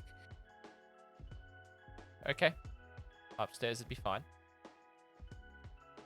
And so Altharion will kind of usher everyone to head upstairs. Okay. Let me grab the things that I need. Where did it go? Yes. Samson is also going to go up the stairs, but on the outside. just As he does. As he telekinetically, does, exactly. telekinetically listen in to everybody. Here it is. I found it. Can I get to it? I can. Let me figure out where the hell you come up. Should be right here. I need to turn. I'm gonna put you guys over here, and I'm gonna turn off the light so that it doesn't give us a hard time. Will you get out of the way? Okay. Dynamic lighting off. Save. Yeah. No troubles with dynamic lighting today. All right. So, we're gonna go to the loft. All right. Anyone in this area? The wooden stairs climb 20 feet to a loft with a perched roof and a door in the center of the south wall. Unlit lanterns hang from the rafters, and rope dangle from a bronze bell lodged in the belfry 30 feet ahead.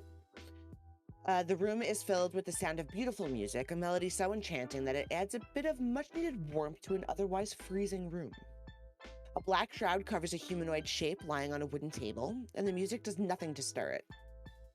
A cot heaped with furs rests in the northeast corner, surrounded by empty wine bottles. An oil lamp burns atop a table nearby, silhouetting a squat creature that has two heads. And it sits on the edge of the cot with a vial, between its legs.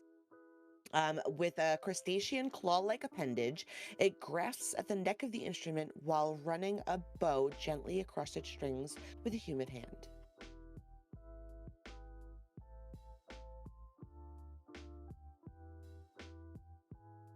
Does he have any reaction as we walk up the stairs and as we all None come whatsoever. in? Nope. Okay. Nothing. Cool. I'll kind of usher everyone over into the direct opposite corner. And I'll go, all right. I have a plan. He's I like asking plans. Go on. He's asking for a dress to give to Strahd. Good dress. Now, depending on when he's going to give it to Strahd, in such a way, maybe this is an inn.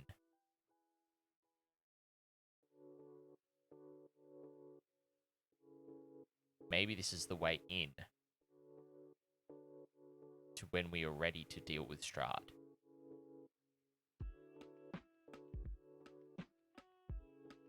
Like, I murder mean- Strahd? Altharion nods his head. Now, it depends on whether Strahd himself is going to be coming here, or whether Bazilka is going there. We can play it at either case. Because if we go there, and we go as the guards, we go in, make sure they get there alright, Strahd may full well know that we're there. But if we're there and we rally our allies and we are all there all at once at the wedding, use it as a ruse, and then when he's least expecting it, strike.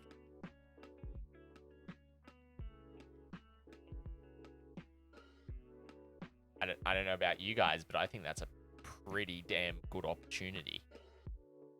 Hmm. He'd be distracted. He'd be caught off guard. Yeah, but weddings are so nice. I mean, I guess it makes sense, but like, maybe.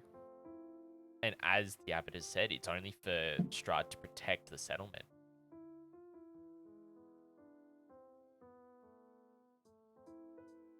It's an offering so that Strahd doesn't bother them, even though we already know Strahd is very concerned about this settlement. So no matter, I dare say, no matter what state, it might not be good enough for Strahd anymore, and he may want to attack. I kind of get the feeling that if Strahd could attack, he would have done so already. What's to say this isn't going to be Strahd's opportunity to be able to do something to this town, to this settlement? That's also true. So, Rukar, I know you're a bit of a forge master. You know your way around tools. Mm-hmm. Reckon you could assist in making a gazebo? Not really my specialty. He can only make But, rotundas.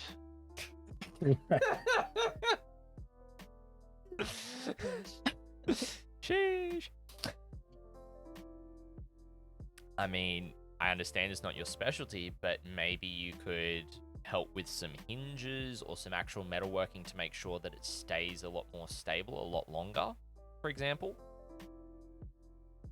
Hinges, you say? As Heyu kind of like starts moving his arms around. Yes, those kind of hinges, hey you. Okay. Brackets, hinges, I'm that kind of listening. stuff. Anyway. Look, I have no problem doing this. However, we have to get everything else in line, especially if this is going to be the woman that they're giving to Strahd that is supposedly having the soul of what's her name? That one chick. Yeah. With the hair Yeah, and the Tatiana. face. in the face. Yeah. Smart asses. Tatiana. Tatiana. Thank you. Oh, that can't be her name. I'm pretty sure her name is what's her face. Pretty sure. It's in my notes. That actually sounds Like very a steel familiar. trap. Nothing It gets does. in, nothing gets out. Oh wait. Oh man. Yeah, Tatiana. Yeah, I already said that, man. Yeah. I know. No I know. notes needed. No, I wasn't. I was like, yeah, that rings a bell. Anyway. Of Tatiana. God. If they believe the soul of Tatiana is in her,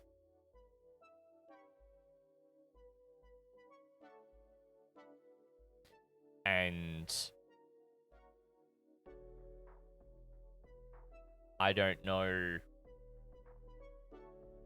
how bad Strahd gets, but I think this is a potential opportunity. That's all I wanted to know, was that we could potentially do everything else, circle back to this, do it, get it done, get Father Lucian, get back here, get everything fixed up, and then we escort to Strahd or whatever, and then boom, we spring the trap. I mean, my grandfather thought that the Queen of the Elves used to visit him all the time, but that was just the mushrooms. Nice. I just I just thought I'd run it past everyone. I thought it'd be an idea that we'd be able to I mean, do. oh, don't get me wrong, I'm down. I mean, but I'm just saying it. I mean, look at our track record. It's gonna back. Look at our track record. Oh my god. He's not wrong. Let's be Big yikes. real. I mean, the last time we tried to do something, we fell asleep for how long and 2 people died. I It could be mean, different this time. Okay. I feel I real, hear you. real rested. for Actually, you it's know worth. what? Every time we fall asleep in this place, it's like 2 or 3 weeks. So we just don't fall Okay. asleep ever. The only answer here. I mean, I don't like that idea. All right. Anyway, are we all good with accepting the favor? Accepting the favor with that kind of end in mind. I mean, yeah, it sounds like it's probably going to be our best chance to actually like get our goals accomplished. Cool. All right. To be honest, I'm with Hey You. I think crashing a wedding is kind of a dick move. yeah, but We're let's not be real. It's Strahd. crashing. It's Strahd. Strahd's a dick.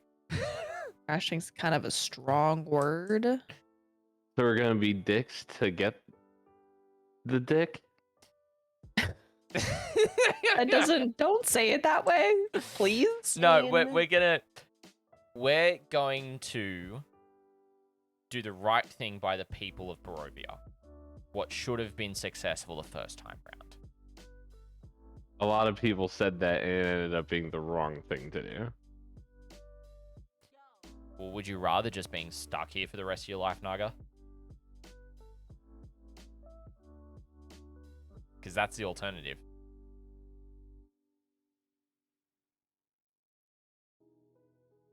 I mean, I've been here for a while. It's not too bad. It has its ups and downs. Where are you from again?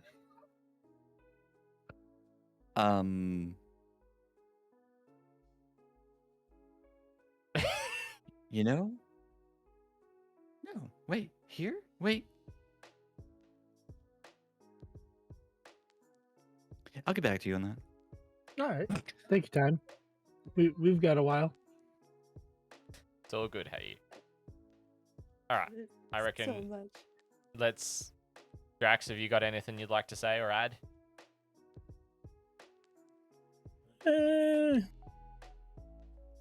No, you guys seem to have it under control. Okay. Yeah, if it burns, it burns. Well, I mean. That's the kind of positivity I live for. Yeah. It'll be whole... fine until it's not. Yeah. You're right. Yeah, that's You're a right. That's Let's. this entire campaign, to be fair. Yeah.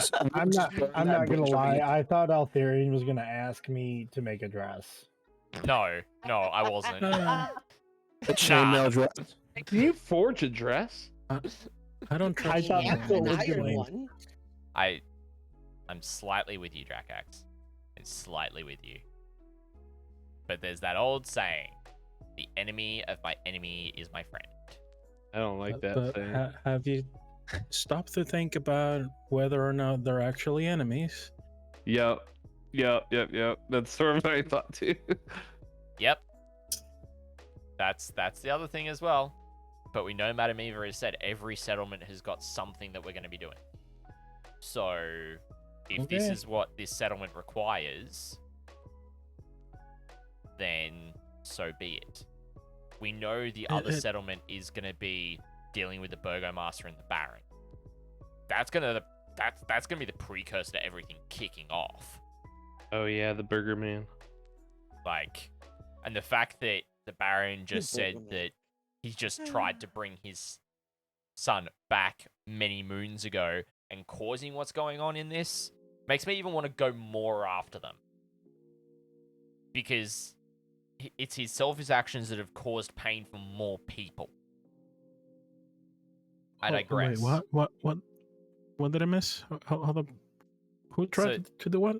So the abbot said that Burgomaster Isaac tried to resurrect through necromantic means his son Never a good idea.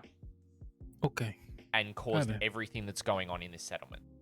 Yeah, Understood. people returning from the dead that's bad news. Okay. So No offense to you. None taken. I feel like Hey, like, yeah, I know. I completely ignored what abbot? Rokor said. Oh. No, Yeah. the that returning, yeah. Yeah. All right. It completely, and I kept on walking.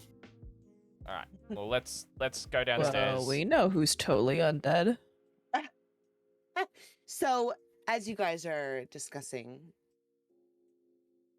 the music's continuing, and out of the corner of most of your eyes, you notice the room is arranged really interestingly, and there's little what look like tokens or stones and just knickknacks intricately Knickknacks, you placed say?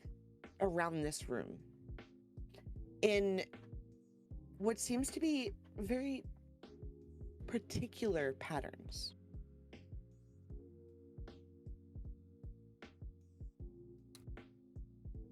As you're starting to notice this, you're continuing your conversations, but as you notice one, you start finding 2 more, 3 more, or 4 more. And everywhere that you look around this room, there's more. And Hayu specifically starts zoning in on them. These are things that he's seen before. These are things that used to get him from place to place when he was younger, before he was here.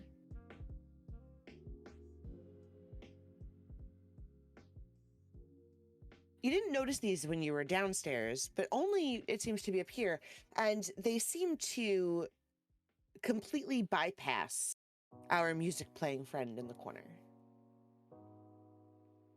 There's some up where Drakex is. There's a few on every window ledge. There's some right in the center, right by Carrick and Hayu where they are now. There's some closer to the windows by nAga. There's some on the other window. Even right where you are, Altharion, you notice that there's interesting placement for just a few, like, gem-colored stones. There's different colors. There's purples, there's blues, there's some onyx, emeralds, all different kinds.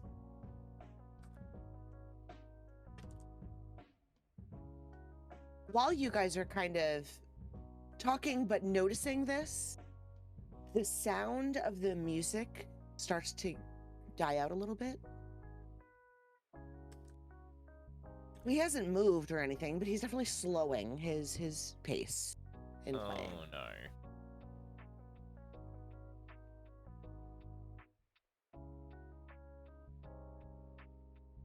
You guys start to wrap So up your you- conversation at this point? Yeah? So you called them stones, right? Yeah, there's different kinds of stones, gems, all different sizes. Some are just rocks from, like, outside. It doesn't really make any sense, unfortunately. It's one of those where it's just interesting, the placement of them, more than what they actually are. To Hayu, it's more, hey, I remember that specific bell, or I've seen that little piece of metal before. These are things that he's specifically recognizing. And as you guys start to wrap up your conversation and coming to some kind of a conclusion about getting this dress and crashing weddings and, doing your thing, the music doesn't come to a full stop. It's almost like the echo continues to play past him stopping physically playing. He gets up and kind of, I want to say, hobbles a little bit because his legs are not the same. He's got one bare paw and one hoof, and he kind of hobbles just a few feet and grabs that big rope and rings a bell that is so astronomically loud that it makes everyone in here quiver right down to their bone. But it doesn't hurt your heads, just your bodies. He just rings it once and goes and sits back down. As you start to let that bell tone leave your bodies and you start to focus in on what that might have been for, because he doesn't do anything. He's not making any noises or even looking at you. You hear faintly through the windows and the doors just this chant of howling and screaming of food. And it's louder and louder. It makes you not want to go near the windows or the doors. I'm leaving. Okay. What am I able to make a... First off, can I make a perception check to see if I recognize the pattern of the placement of things? Trying to remember my dream to remember the placement of certain items in the house. Yeah, you can. Mr. Krabs, no. Sorry, I just saw that. I love you. Passive's 14. So. You don't notice particularly any match to something that you've seen, according to your dreams or anything, but these do look sort of familiar. Not because you've seen them in person, but because you've read about them extensively. And as much as you know, you've never been able to see one work, but these are traditional teleportation circles.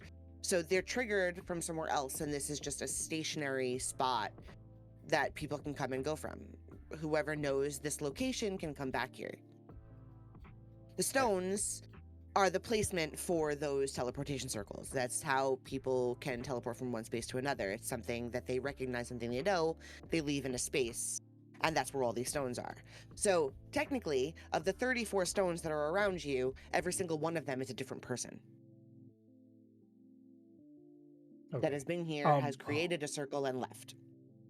Does the 12 history check, because that 9's actually 12, does that help at all, or doesn't really make any difference to what he knows? The only thing that you would notice with the 12 history is that a lot of these are not from within Barovia. These are from all over the place. Maybe they were stones or I don't know, some kind of gem from someone who got stuck here but brought it from home. They had it previously, or it was a piece of metal that they had on their persons, stuff like that. Most of them are not from here. Most. Right. So I'll pipe up to the group and go, I know what these are. Oh, do you? This. He was gonna look over at you with his his hands on his head. Like, I think I do too. I think. Don't They're, think too hard, man. they're teleportation circles. Each stone is a single person. Interesting. It's at this point where I'm like, I don't think we should go down.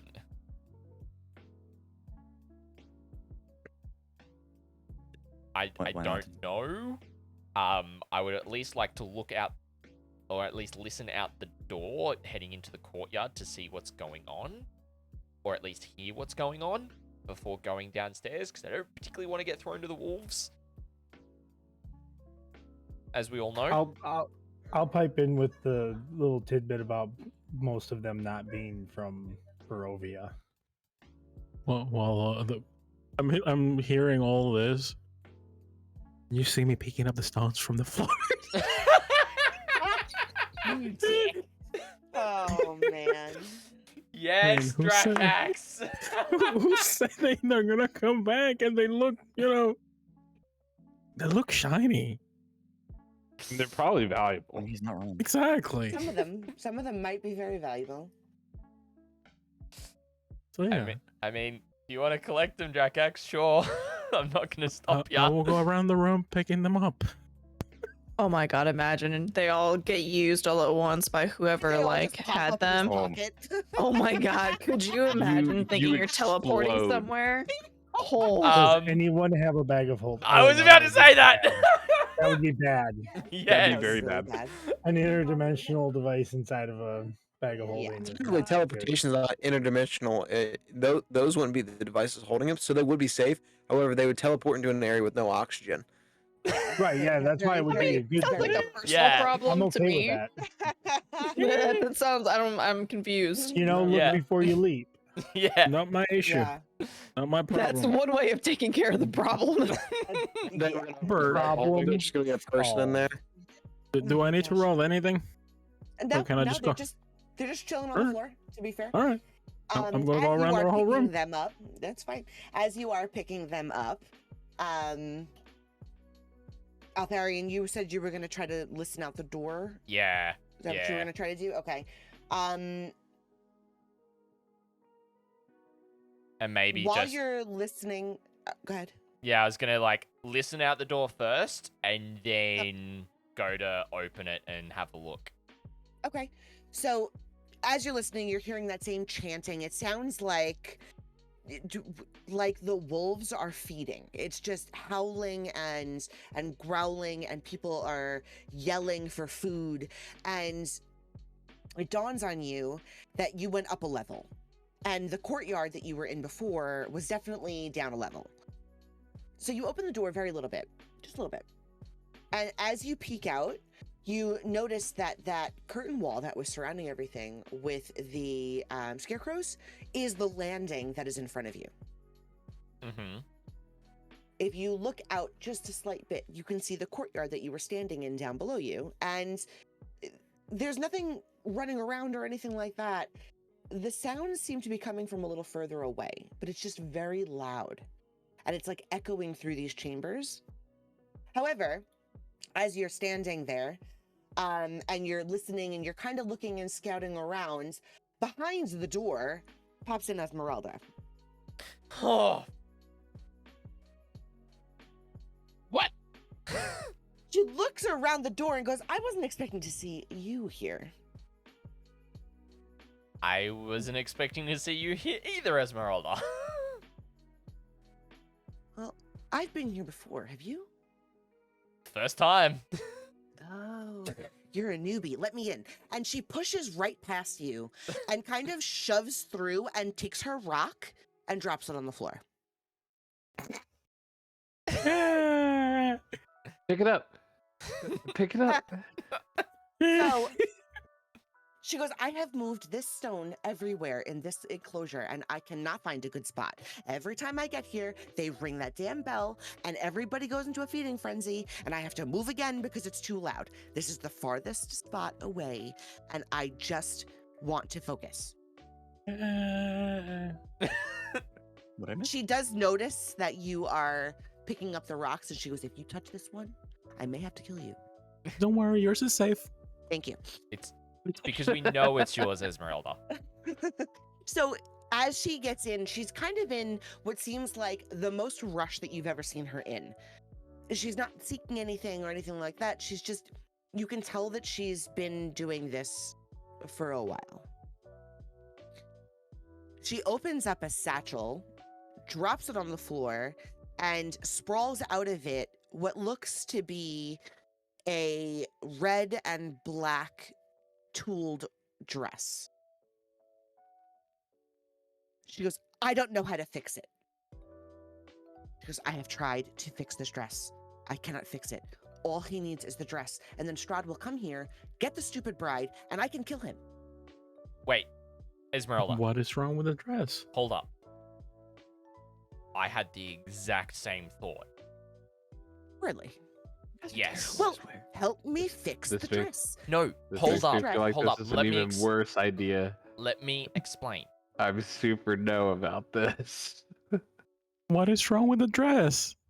It's just it won't come together. Every time I try to stitch it, it falls back apart again. And I swear that evil seamstress, she gave me cursed fabric. I just needed tulle to add to the dress. It falls apart. The whole thing. Fix the dress. Bride gets dressed. Strahd shows up. Problem solved. Can I We try can fixing feed the him dress? to the mongrels. This is the easiest thing I've ever done. Can I try fixing the dress using mending? You can. You can try. You can sure try Okay. anything in D&D. I would like to try to cast mending on the dress. Mending doesn't take a roll per se, correct? Nope, it does not. It just Time. What requires does me it- to. What It does just requires me to touch. There. It's a minute. Yeah, it's the time that makes the big difference. The minutes of casting. Yeah. However, a single break or tear in an object you touch. So the tear, broken chain link, 2 halves, broken key, torn cloak, leaking, blah, blah, blah. 1 foot in any dimension. So you can fix the parts that you can fix the seams, Okay. but you can't attach the tool. It falls apart every time. What's the color of the dress? Black and red. Is there a reason why it's black and red? Like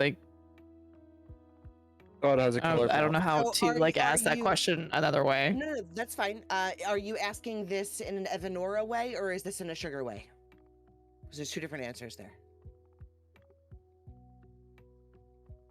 I guess Evanora will ask if it's for a wedding. Why is it black and red? These are the colors of Strahd's original bride. This is the dress, or similar anyway, that she wore.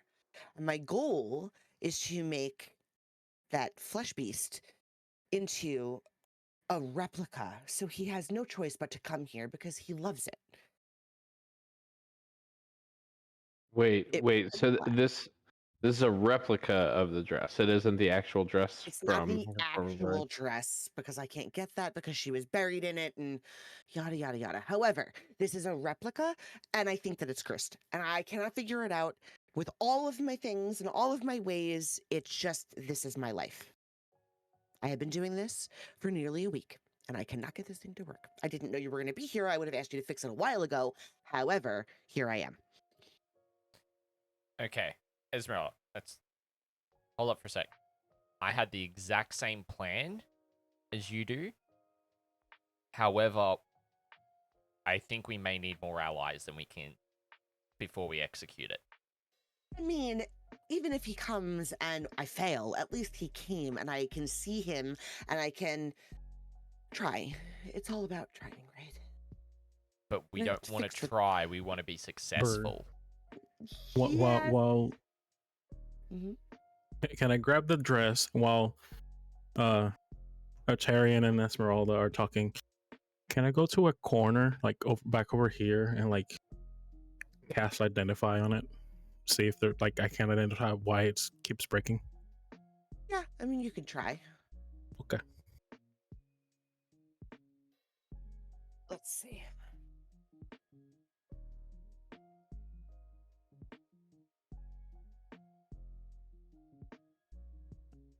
Okay.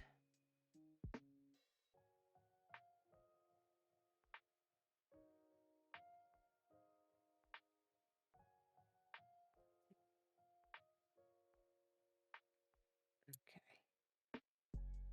So while you're doing that, does it have a time span on how the identify works? 1 minute. Okay. 1 minute casting. All right.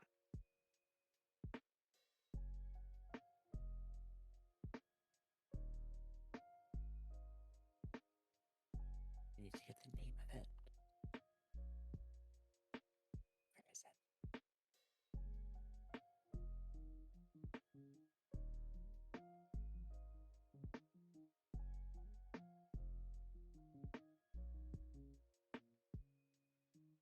Where's the name?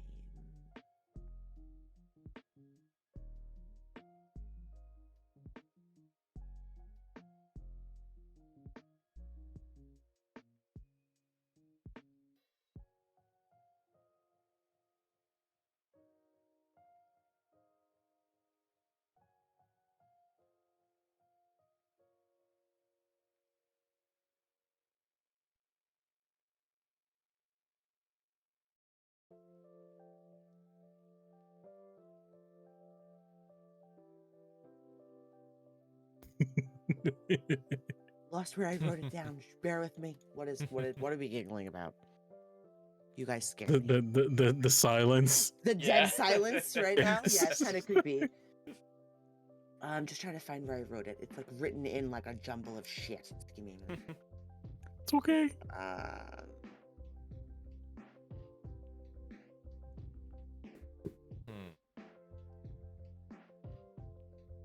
You know, this would be the perfect time for Straw to just show up. Oh gosh. And then we'd be all screwed, right? Yep. Ugh, no thanks. Okay.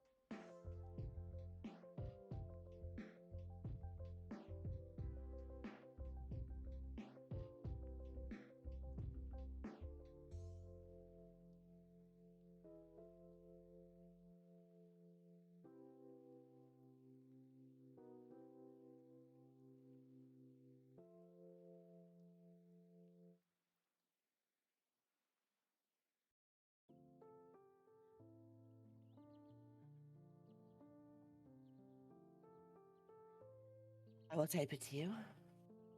See, we've got dead air people. Come on. I'm just joking. Okay. It's okay, we're like all reading stuff. Yeah.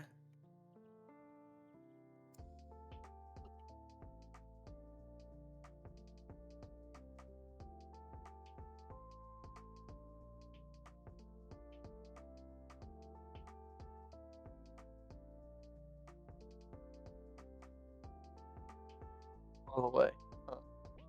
I'm one view away from 1,000 views. Nice. Hell yeah.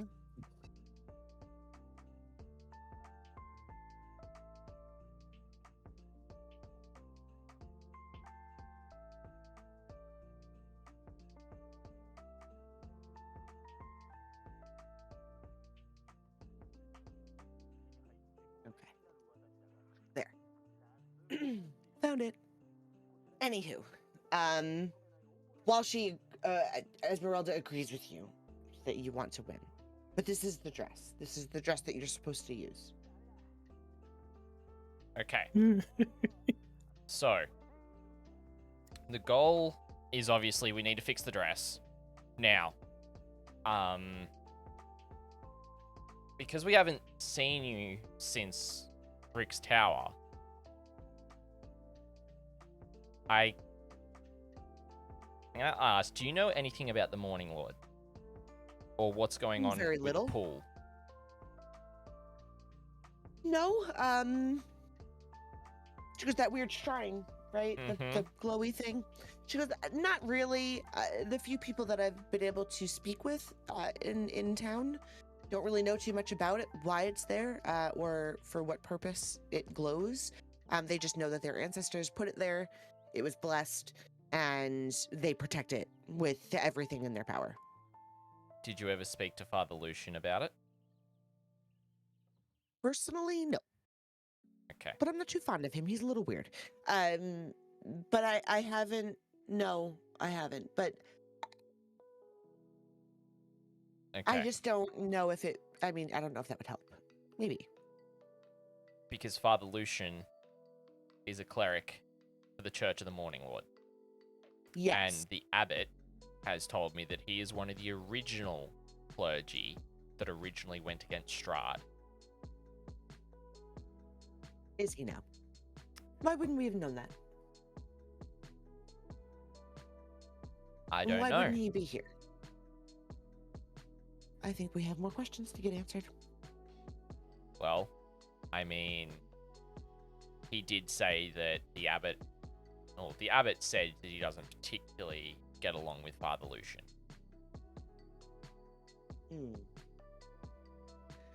I think there might be more to that than we're being told.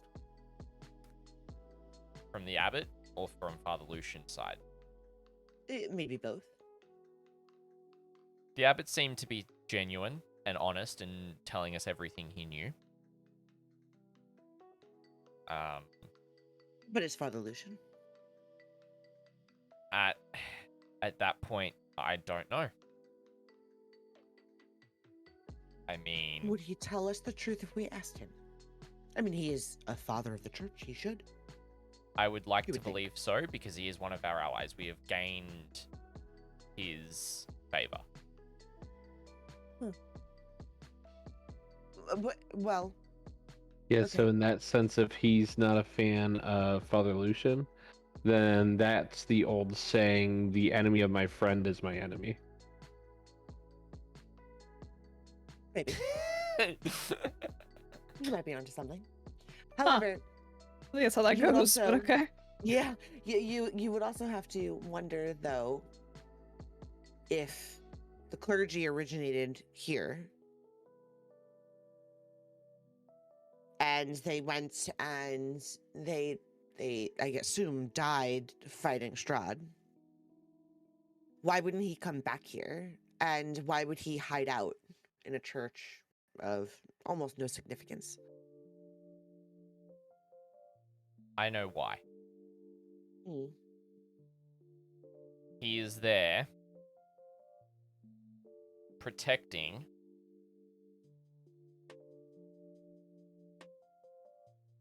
a set of sacred bones.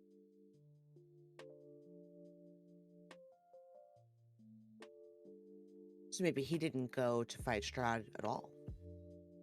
Correct. Hmm. Just trying to find the reference of the.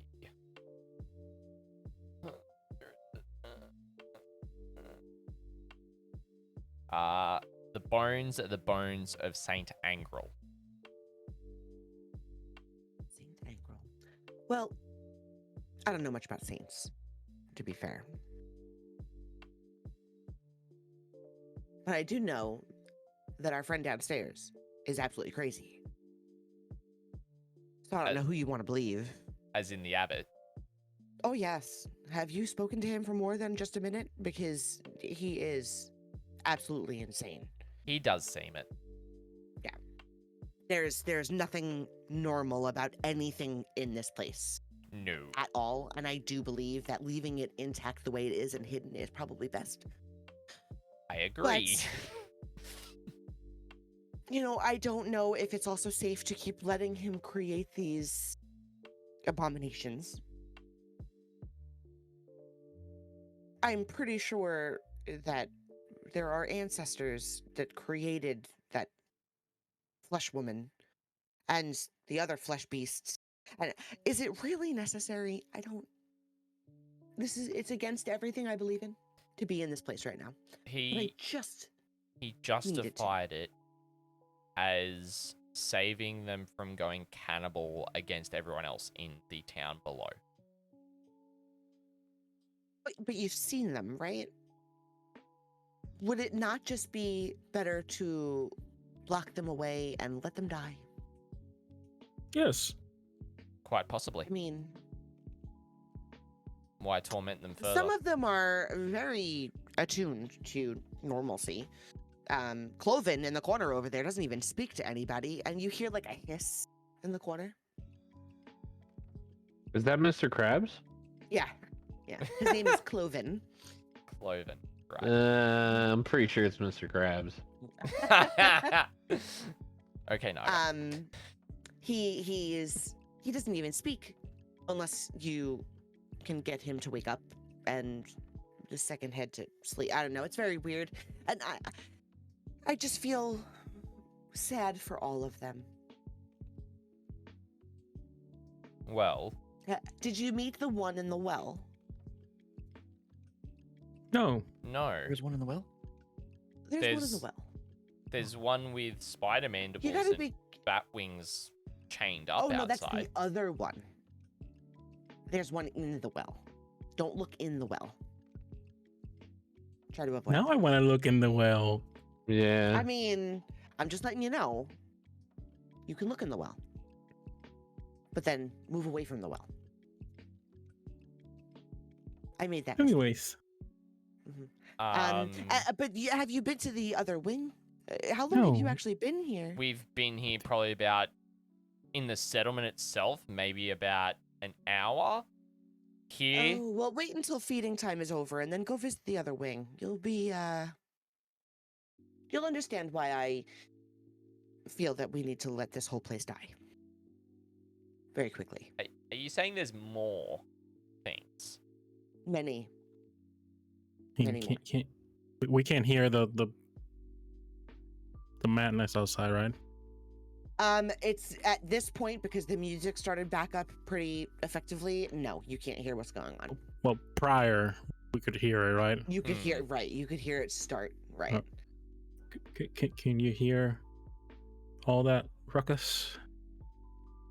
Yes. There's many. Do you really think that one or two of them would make that much noise? Oh no.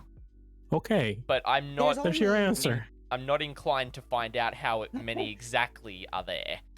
I honestly couldn't tell you just how many there actually are. There's only one creature in this entire building that I'm not quite sure is even a person. Maybe could be a construct. I don't know. That seems semi-knowledgeable and could probably do a bit of help. Big Who? metal thing in the other wing. You're gonna have to go look. Okay, let's Big- go. Wait. Esmeralda, big metal thing? Oh yeah, he's kind of golem-like. Very intelligent. No. Hang on a second. I give her the dress back. Make sure her stone is on the floor, and I walk out the door. You didn't fix the. Okay, as long as the stone's on the floor, I can get back. I'll pop my head back in. I'll poke my head back in there. I'm like, you're not gonna be able to fix it. It's And I walk cursed, out. isn't it? It's cursed. Yes. He's not helpful. I'm just looking at you. Anywho, Esmeralda, can you describe the construct to me? I try not to get too close. Big metal things scare me. But he is in the other wing. He patrols.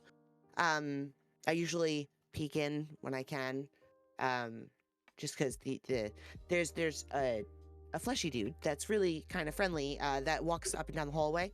And he's the only way to get food in this joint. Just saying. But the golem thing construct is all the way on the other side is when I try to stay away from him as much as possible. He's very large though. He's very scary, but he does talk a lot and he talks to himself quite a bit. And I don't know if he talks to them, but you can hear him if you get close enough. As in the construct or the... Yeah. No, the construct. I don't know if they're talking to each other. I really try to avoid that whole section of this building as much as possible. Would he happen to... Have you ever seen him wield a weapon? No. I'm sure he has something, but I've never seen it because if I could be wrong, but I do believe that he just kind of makes sure that no one kills each other, kind of thing, at the moment. But I'm not going to go over there. You guys can do that. And she sits on the floor and she starts pulling a bunch of little stones together that she just pulls out of her bag, and she makes a small circle right around her, and she goes, I don't know, but I'm going to try to replace this dress now. I'll let you know what I come up with. And within Replace seconds, or fix? she's gone. No, replace. Okay. She said replace. Okay. Once you said cursed, that was it. That was it. I mean, I won't call it cursed, but at the same time, no one's gonna be able to wear it. That's just rude. Okay. Oh, I mean, let's I- be honest. The freaking golem downstairs not gonna be able to wear it anytime soon. Okay. Okay. Fair. All right. Let's go. Fair. Are we wanting to head out across the top, or do we want to go back downstairs and go across that way? The facial expression to this panda is, I'm just like watching it talk to me, and it's just amazing. It's It's amazing. pretty good. It's Yeah. pretty is damn good. good. Oh no! We need some bows on that if you're gonna make it a teddy bear. I'm just saying. Bow tie, a little top hat. Come on now. I'm working on getting a fedora for it. I Oh, love it. Okay. yes. Nice. Nice. Love it. All right. Well, Esmeralda essentially fairly quickly disappears into her little cloak of discovery. And if you guys want to go out onto the curtain wall, you absolutely can. Okay. I mean, do we want to go that way, or do we want to go back down and speak with the abbot before heading over? I don't trust the abbot. I'm not going back down there. You guys can do whatever. I see you on the other side. Okay. So the curtain wall. I'm a big fan of sticking together, so let's stay together. Okay. Fair. Scarecrows line the abbey walls, looking outward. They wear tattered chain shirts and carry spears with rusty heads. And the courtyard below is blanketed with fog. Right. On the other side, you find. Hey, you just said I'm going in. I don't care what's on the other I side know. of the wall. Yeah. You find an office. A wooden counter shaped like an L stands in front of this very spacious office. All the other furniture is rotted away, leaving heaps of moldy wood and faded cloth. I would like to search through the desk. Damn it, I was gonna do that. Most of the counter / desk is very soft, and it kind of falls apart as you're touching it. There's nothing really of value. However, as you have left the tower, you can hear laughter, almost like hyena laughter, some screams, and more begging for food coming from directly below you. Okay. Okay. All right. I'll Do we want to look out the windows? There's windows, right? remember it's foggy as, so we can't actually see down into the courtyard. No. Yeah, you can't really see anything. You can see outward, but you can't really see into any of the space. But even when you walked in, the courtyards were pretty empty, and or they were kind of locked away. All right. Down into madness we descend. Well, they want to go downstairs. I want to go this way. Okay. Right? This spacious chamber contains bed frames of wrought iron arranged in 2 neat rows. Cobwebs and bits of rotten mattress cling to each frame. 3 doors are spaced along the south wall, each with a plaque mounted on it. From west to east, the plaques read operating room, nursery, and morgue. I'm guessing the morgue is the one all the way at the end. Yes, correct. I would like to go in there first. Okay. Let me go to that one. A raven is perched on the windowsill. Otherwise, the room is empty. Empty, you said. There's no such thing as empty.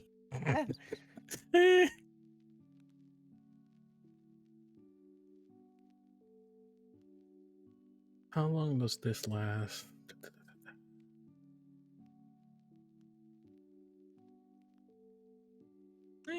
10 minutes. Well, screw it. Bird. Well, Yes, chat, dear. I hope you're enjoying this. My This cast is really detect intriguing. magic. See You how can. we go and where we're going Okay, from I here. would like to cast detect magic. Okay. The only thing magical in this room is the raven. And I'm guessing the raven is on the outside. It's on the windowsill ledge currently. When you're looking at it, you don't notice right away, but you do notice that it is making the hyena laugh. that you heard Interesting. from the hallway. Yeah. I would like to approach the raven. Okay. Does it fly away? As you get to the window ledge, it does start to back away from you a little bit before it hops off the ledge and lands down somewhere below you. Okay. But you still hear that hyena laughter. Not a fan. No, Don't like it. the raven. Right. I don't detect anything else in here, right? There's nothing else in the room. It is actually an empty room. Surprising, I All know. right. Surprising. All right, I'm going back know. out. Okay. Anything in this room? In this particular one that you're in currently, no. Okay. Yeah. I'm guessing Rukar is with me, just following me Yes. along, or am I by myself? No, I'm I following would along. assume he's with you. Okay. Yeah. So the next Alright. room that's right below you is the nursery. Okay. Let's check. Even thought I don't like it. This room contains wreckage of old cribs, about 4 to be exact. This place seriously needs some TLC.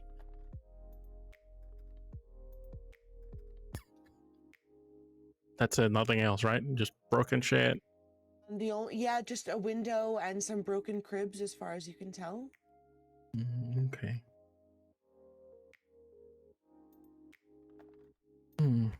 Okay. Screw this place. All right, let's go. Give me a minute. Let me look at something. Mm-hmm.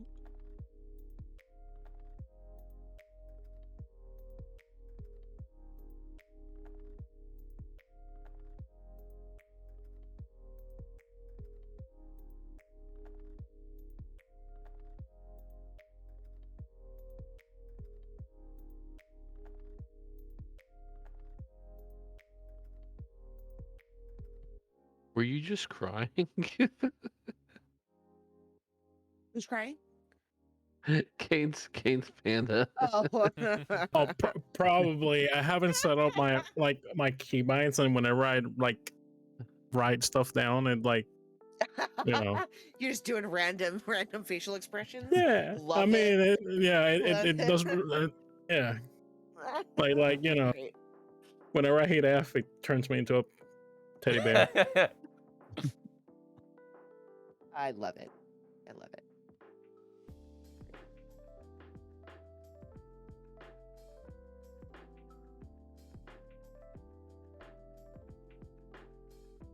What is that staircase?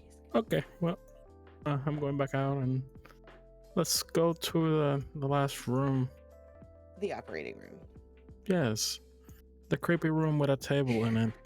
A blood-stained table stands in the middle of this otherwise empty room.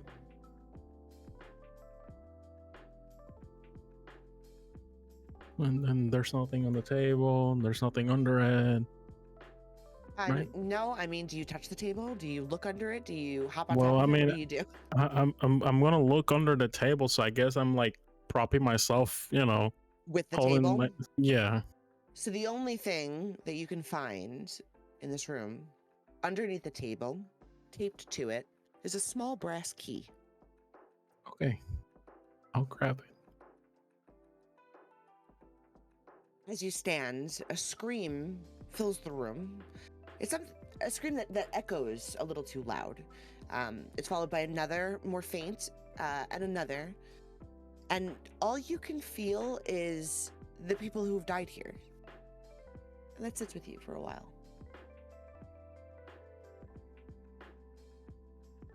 Interesting. Not creepy at all. Okay. Am I getting the same sensations, or is it just him because he No, grabbed just the key? him because he touched the table. Am I hearing the scream? No. Just him. Okay. You're good. Sorry, kid. Not sorry, really. I mean, Yeah. my character's already fucked up in the head. Okay. I mean, yeah, you're not wrong. I mean, I put the key away, and I'm like, All right, where? like the shake hell my is head. I'm this?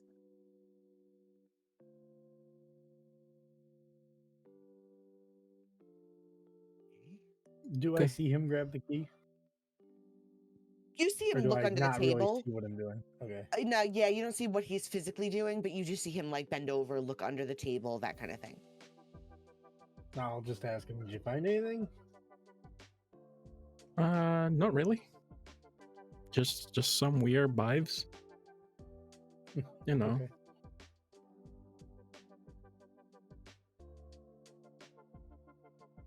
So what I need to do is I need to go back over here real quick. And you guys are gonna come out over there, so I have to move everybody. Bear with me. Well, most of you anyway. Some of you didn't move. From the left. Hey, that's not okay. Meh, you know what? You guys can move your damn selves. Boop. Perfect. Because we're just going back to the other map. So here. So you're gonna come out this staircase here when you all load in. Yeah, exactly. Don't forget to check the well whenever we get out of the building. You and that freaking well now. God damn it. Hmm. I mean, honestly, she had to say it. It was literally part of her life. Anywho. Alright, so you guys are in here. This room used to be an office, as evidenced by the remains of a desk and a chair, both of which have been smashed to pieces. A hallway to the south leads to a staircase that goes up. A dark passage to the east is full of unnatural whispers, mad laughter, and bestial odors. Looking down that hallway, you do see somewhat of what Esmeralda was talking about.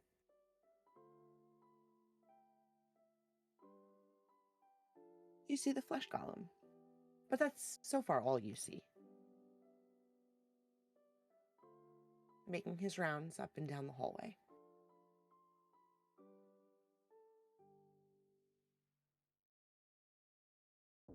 So I guess Altharion will start to approach.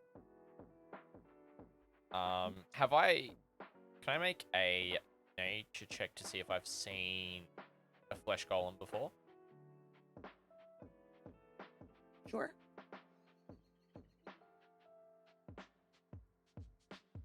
You've heard of its rumors, but not something that you've physically seen yourself. Okay. Before this group of craziness. Yep. This lightless corridor has multiple doors, which like creatures that shatter the quiet with their mad cackles and whispered curses. The stench is incredibly overpowering. Even in the gloom, you can make out a monstrous shape lumbering down the hall. When the darkness can no longer hide its true nature, your eyes are treated to a terrifying 7-foot-tall assemble of body parts. Okay. I'm not going to do that, but that's okay. Let me see if I can find a spot of this that I can actually share. No. I don't want to show it all. Can I show like part of it? No. I really want you to be able to see what this looks like. It's special. Right. It's special. Let's see. I'll just take a freaking screenshot of it. One second. It's something. Yeah. It's probably going to be a Something left to be shambling desired. monstrosity. Yeah. I'll throw it in to general. Open. Thank you. Yep. Thought as much. Yeah. Yeah. He's pretty. Come on. Just want to hug him. Them quads. Right? Jesus. The guy doesn't skip leg day. No, he doesn't. No. He otherwise ignores you. However, he seems like he recognizes you in a way. Not that like he actually knows who you are, but that he can tell that you're not like the other people here. And at that, he opens what looks like a big satchel and takes out a bunch of what look like berries, strawberries and stuff, and tries to hand them to you. Hey, At this Emilio, point- no, thank you. You remember Esmeralda saying this is the only way you can get food around this place. Is him. So that's what he does. So he's the quartermaster. He's the you could vending say. machine. Yeah, pretty much. Oh, quartermaster. Yeah, that's what I was gonna say. Pretty much. I guess Altharion will step up and he'll take it from him and say thank you. And he'll just kind of nod and continue going. And as you see, he comes up to the next door, and there's a window that's pretty large in the top of it. And he takes a handful of these berries and drops them in, and from another satchel takes what looks like fresh meat that's dripping in anything, essentially, and drops that in as well. And inside the room, there's 9 or 10, give or take, of horrific mongrel folk that just rush the door and just start eating like complete savages right at the base of the door.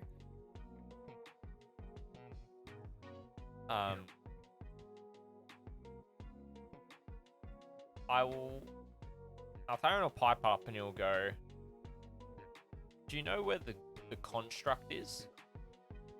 Yeah. Where's the metal one? He looks at you and he kind of tilts his head a little bit, and then he points out the back door, which is directly ahead of you.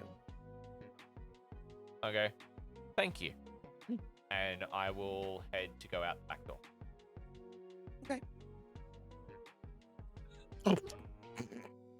Yeah. Currently, you don't see anything in particular, but you hear it. You could hear the stomping of something pretty large coming up the side of the mountain. Can't really see anything. Don't forget, this side of the hill is pretty much just a drop. But you could hear it. And for some of you, it sounds fairly familiar. Some of you with a really good memory, maybe. Some other of you who just have no idea what's going on, i.e., our me.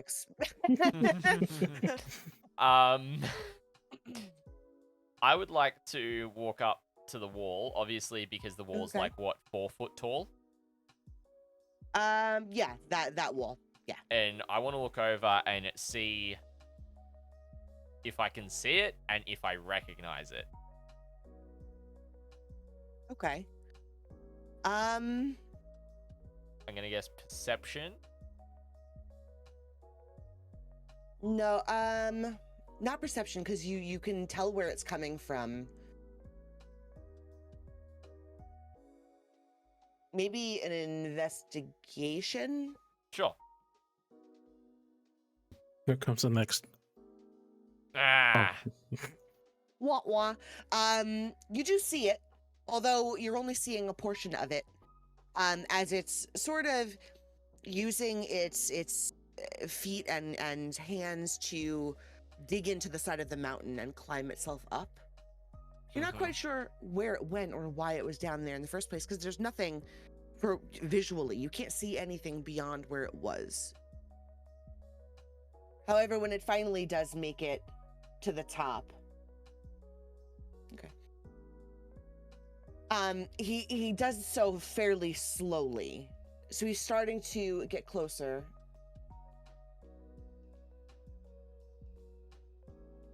I'm trying to think. So, hey, you recognize him for the most part.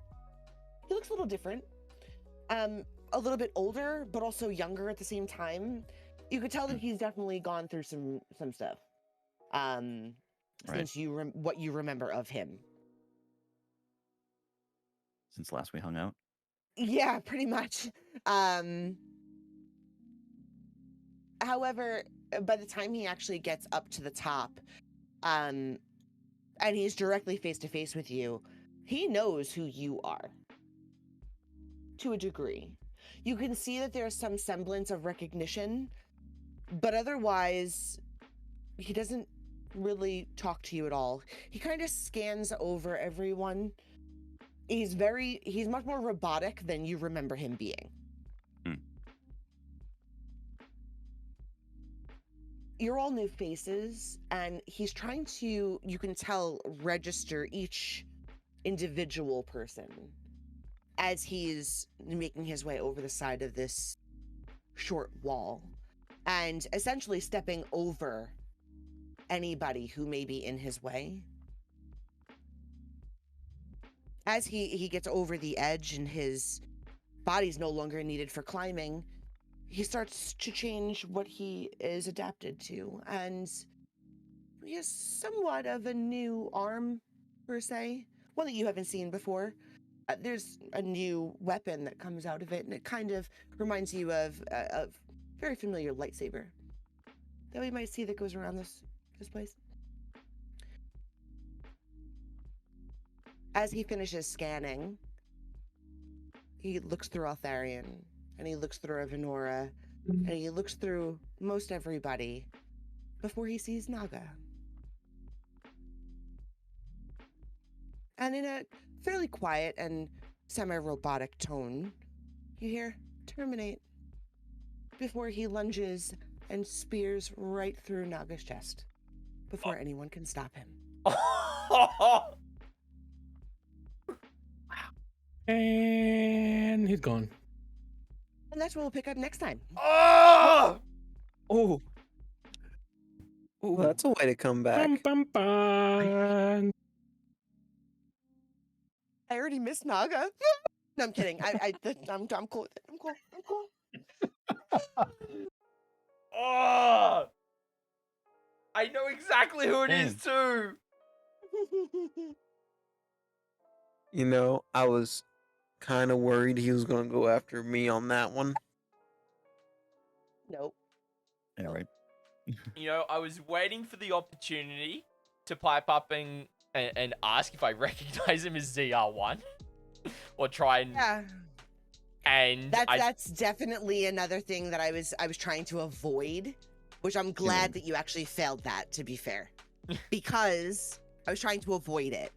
When we do come back, I'll give you guys ample opportunity to remember as you remember him, because he's kind of different a little bit. Fire, do you need to change anything on his card? Out of I curiosity. do. I think I have him set up for this level, but I'll be changing him over and stuff for you. Yeah, you do. You do you. Whatever you need. And then just like, Yeah. But yeah, I'm excited.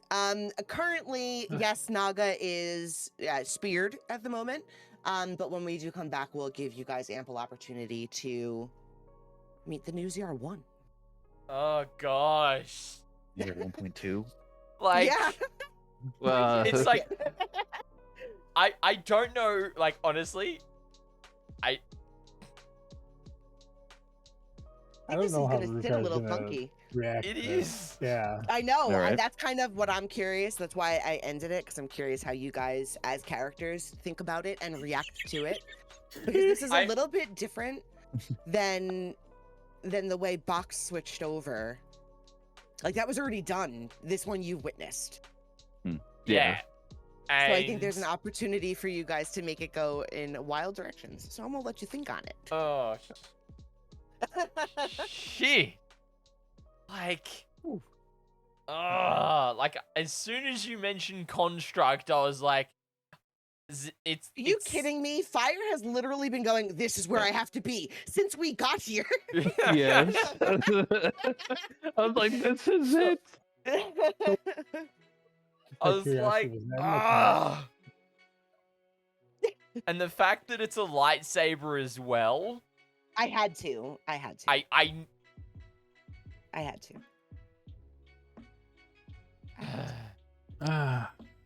like the. That's a It was lightsaber. really just like a It's really CR1. good- Oh Yeah, my gosh, it was, Altharion's gonna have all sorts of bad memories. Oh yeah. he's Right. is seeing this and seeing this happen in nAga. He's about ready to pull out Hada Hafang and go, what the flip? So I'm guessing the reason why ZR1 is lower level now is he's missing some parts. He went through some shiz, I'll say, in the crossover, and making his way to this point. Yeah. Wonder where those Sheesh. parts are. I mean, Smithy's Oh. gonna come back and he's gonna go, "What the hell?" That's gonna be his response. Oh gosh. Well, I had a wonderful time, guys, but I'm gonna dip out. All All right, right, man. Yeah. All right, you guys have a Good good night, man. Bye. you Have a too, good night. Box. Good night. Alrighty, team. I'm gonna wrap up and send off a raid. So I'll be back Yep. with you Alright. all in just a couple of minutes. Sounds good. Alrighty, team. What the actual fuck? I know I don't normally swear, but damn. Fire killing off nAga like that? Whew. Oh gosh.